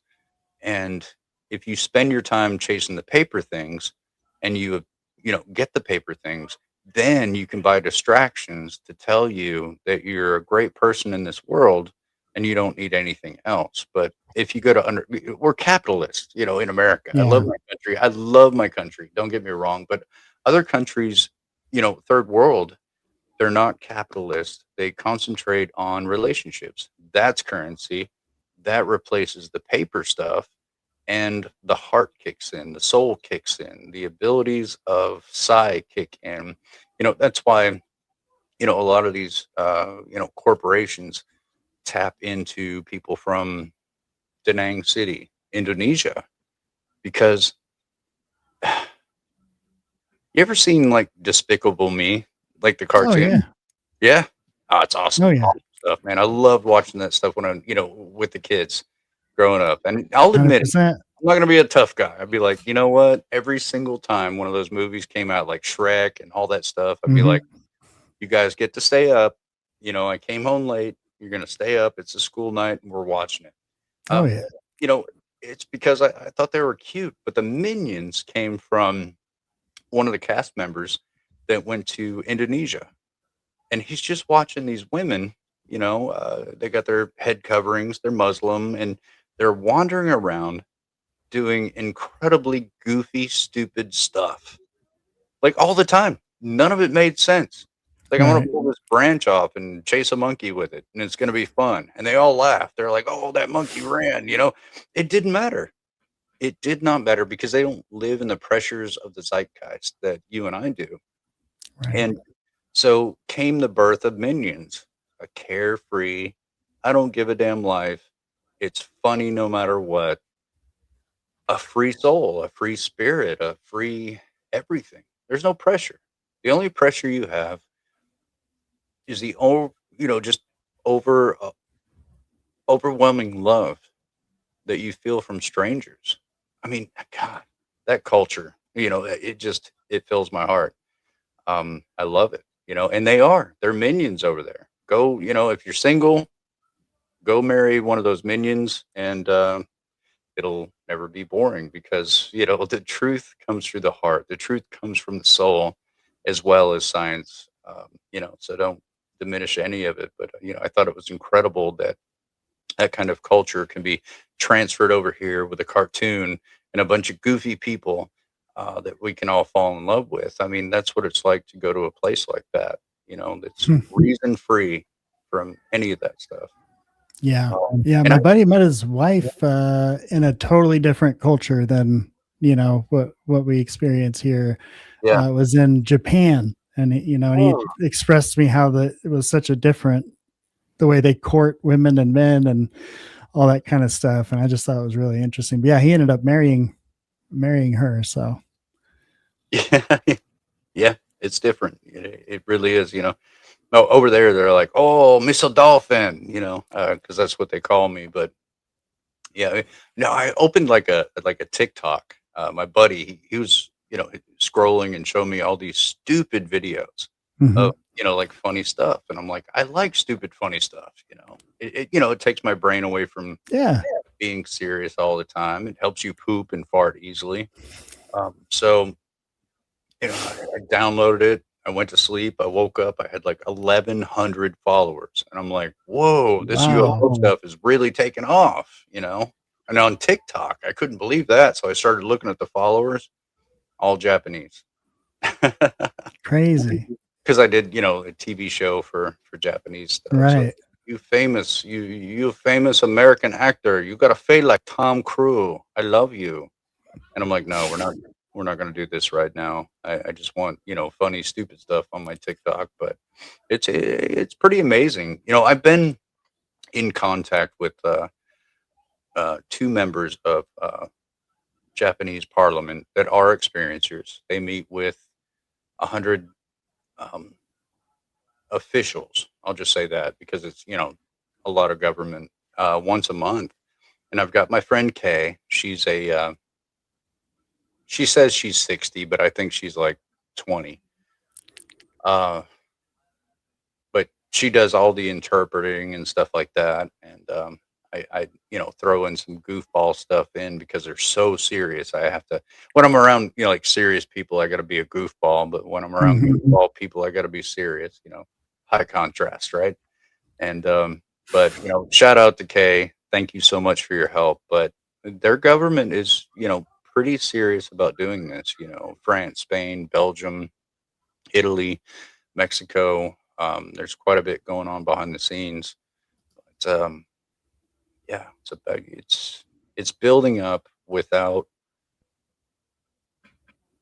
the average person, knowing about it. So when I get when I get an X or a radio show, they're like, "Are you sure? Disclosures come." Yes, it's coming. It's coming. Yeah, and it's funny. You see, like the more advances come through for them to research, the more they're realizing, oh shit, we don't have a clue. Yeah. We thought the solar system was this old and aging at this time, and actually it's not. What was a crazy thing I heard the other day, that there's more, or there's as many planets as there are seconds that the universe has been around, or something like that. So there's like a planet for every second the universe has been in existence. Yeah, makes sense. I have this stupid belief that life exists literally everywhere. Literally. It could be all kinds, but it may not be bipedal dumbasses like us. It could be something that's pretty serious about being an amoeba, you know. Yeah. The amoeba doesn't need government to tell them what to think or buy, to wear, to like, to what to hate. It just really needs to be. And what do they teach? You know, you go to the mountains, you go to Kathmandu and say, get me ready for these monks in the mountains. Get me ready. And they're like, you're American? I'm like, yes. Go home. Go home now. I'm like, no. I want to talk to the Shaolin. You know, I want to talk to these people. And, you know, those people taught me how stupid I really am. And I love them for it. I love We need them. that. We need that though, right? Yeah. Yeah, we do. We need humility. I mean, look at all the pros out there, you know, that pretend to know everything. You know, I'm the Right. first person to jump out and say, I don't know anything, but I've got my personal stuff we can talk about, but I only do that with friends. Put it in science. Entertainment's overrated, blah, blah, blah. But It is, but you know who I think. Well, you know what? I'll send you the information offline. But there's a couple of guys I think. I don't know. Might be good for you to talk with these two guys.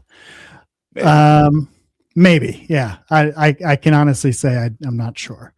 But yeah, I'll send you their info. You let me know what you think when we're done here. I love that. Maybe, you know, it reminds me of my Chinese friend. He told me a story. He's probably like 3'8", 147 years old. You know, I mean, like, you know, that old. He's got that Right. beard that just tells you he's that old. Can't scientifically prove it, but the beard and the eyebrows are like, yep, he's probably 148. But, you know, he told me, he said, horse farmer and his son living alone, middle of this huge farm, trying to raise horses and make money. And one day, a couple of horses break out, and the son comes running to the dad, and he says, Dad, a couple of horses got out. It's going to destroy us. We need more horses, not less. And the dad said, well, maybe. Next day, those two horses came back, but they had wild stallions that followed them. He ran up to the dad, and he was like, Dad, we got our two horses back and stallions. This is going to be amazing. And the father said, well, maybe. Well, he's out there breaking those new horses in, gets flung, lands on his leg wrong, and breaks his leg. He said, Dad, I broke my leg. I can't help you with the farm. This is terrible. And the father said, well, maybe. Next day, Chinese army comes out, you know, and they've got all their troops. We want all your kids, 18 and above, right now. And the neighbor leans over the fence. He said, wow, it's a blessing your son broke his leg, or he'd have to go to war right now. And the father said, well, maybe. So, you know, to be able to look at things a certain way in a strong ability, or a strong emotional push, or a strong analytical push,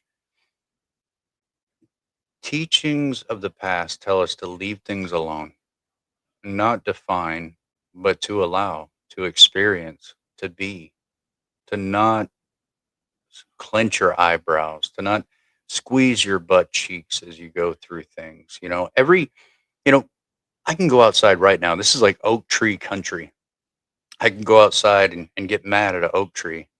And Mr. Oak Tree, why aren't you different? You know, why do you have pine knots? Why do you have your leaves all looking funny? Why do your branches go the way it goes? Oak Tree doesn't care. They don't have Oak Tree magazine where you could pull out the perfect centerfold and go, look at those knots. Oh my gosh, it's amazing. They don't. Human beings are the only species on this planet that could be told what they are. Every other organism, they don't care. They don't listen to you. That's something that we should all pay attention to, because we We should not be told who we are or what to think. We shouldn't be upset that we are the exact organism that we're supposed to be on this planet, representing an entire universe. We shouldn't be. Okay, so the part I did want to ask you about and make sure we got to in this one was the being that put the leaves in your hand. Yeah. You were outside and you saw, was it just like its outline and went over to it, or how did that go down? No, it was broad daylight. Broad daylight. And What did it look like? It was Halloween day. And Oh man. there was already like Cindy Bailey Dove, Barry Gond, Maria Wilson Duff. I mean, there were so many investigators crawling that whole neighborhood. There were people from the DOD, stalking us. There was a lot of stuff going on. So Yeah. Halloween day, it wasn't even nighttime yet. I'm painting, the kids' faces. They're excited. They're like, I'm going to get a bunch of candy. And I'm like, I got to pay for the, cavities, and so we walk outside and they're all in their costumes and we're getting ready to trick or treat. We know the neighborhood, the whole neighborhood's safe. We know everybody. And I walk out and I feel like I need to, turn, which I don't know, that's another 6-hour show on itself. And I turned and I see this kid in like a paper white alien like uniform, and I turn and look and I'm like, what parent would do this to me right now? After all the stuff, our whole neighborhood is going through this. It's not just me, like Right. who would put their kid in this costume? So now I got like this like really sideways smile, not the full both sides smile, but that BS smile. So I start walking toward this kid because I want to find out who it is, and I'm going to mess with their parents later for messing with me. Right. And I got so many feet away where I'm looking at the collarbone, the skin wrapping around the collarbone, the rib meat, the tiny black veins in the paper white skin, and these bright blue eyes kind of staring at me. And I'm still like not there. I'm not there yet. I'm like almost there, but I'm not all the way there. And then the eyelids, the huge eyes, blinked. And I went, oh my God, no. And I'm already there. Like I'm frozen. And I'm like, this is real. And I know my son couldn't see from his vantage point, but my oldest daughter, she was watching and she was like, Dad, she had this heartfelt, thing, that girls do. Do the emotional thing because I'm feeling emotional too. And she wanted to remind me because there's some back stories about that. Use your emotions and connect, not your fear, not your anger, none of that. Use your emotions and connect. That's how they talk. So I knelt down because I couldn't do anything but let my knees go. My knees were shaking. I was scared. It felt good to kneel down. And it went like a throat, like that. And then reached up, grabbed some leaves, and handed them to me. And then it just kind of backed up. It was staring me straight in the eyes. And it's like I held my breath the whole time, like.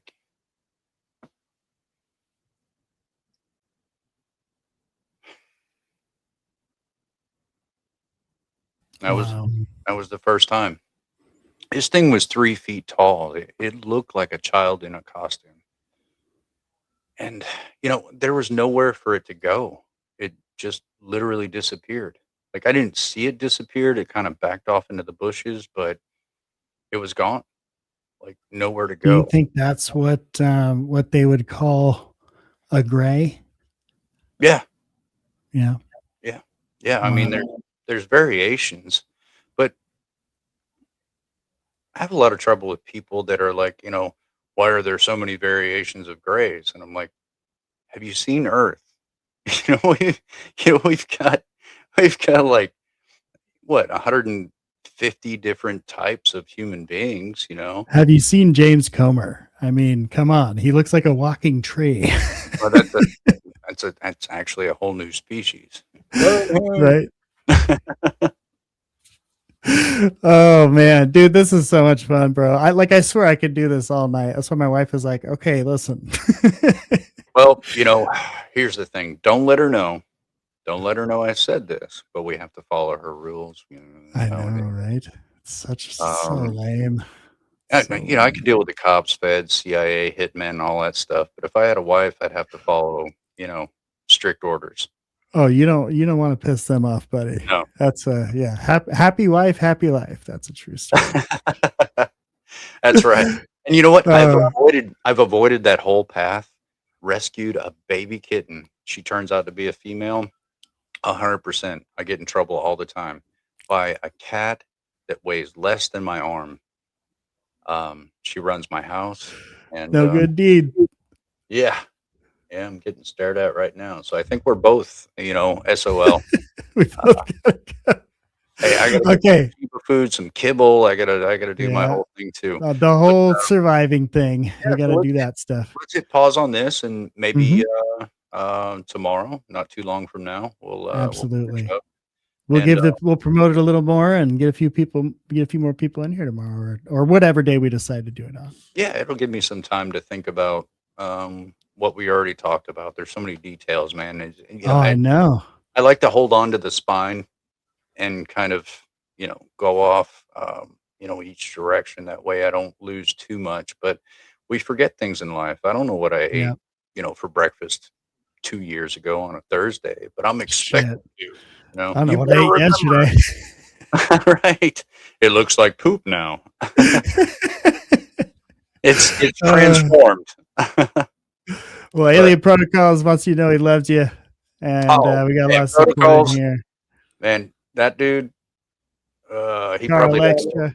Yeah, he doesn't want me to say it, but I'll just say special guy. I'll just say that. Fair enough.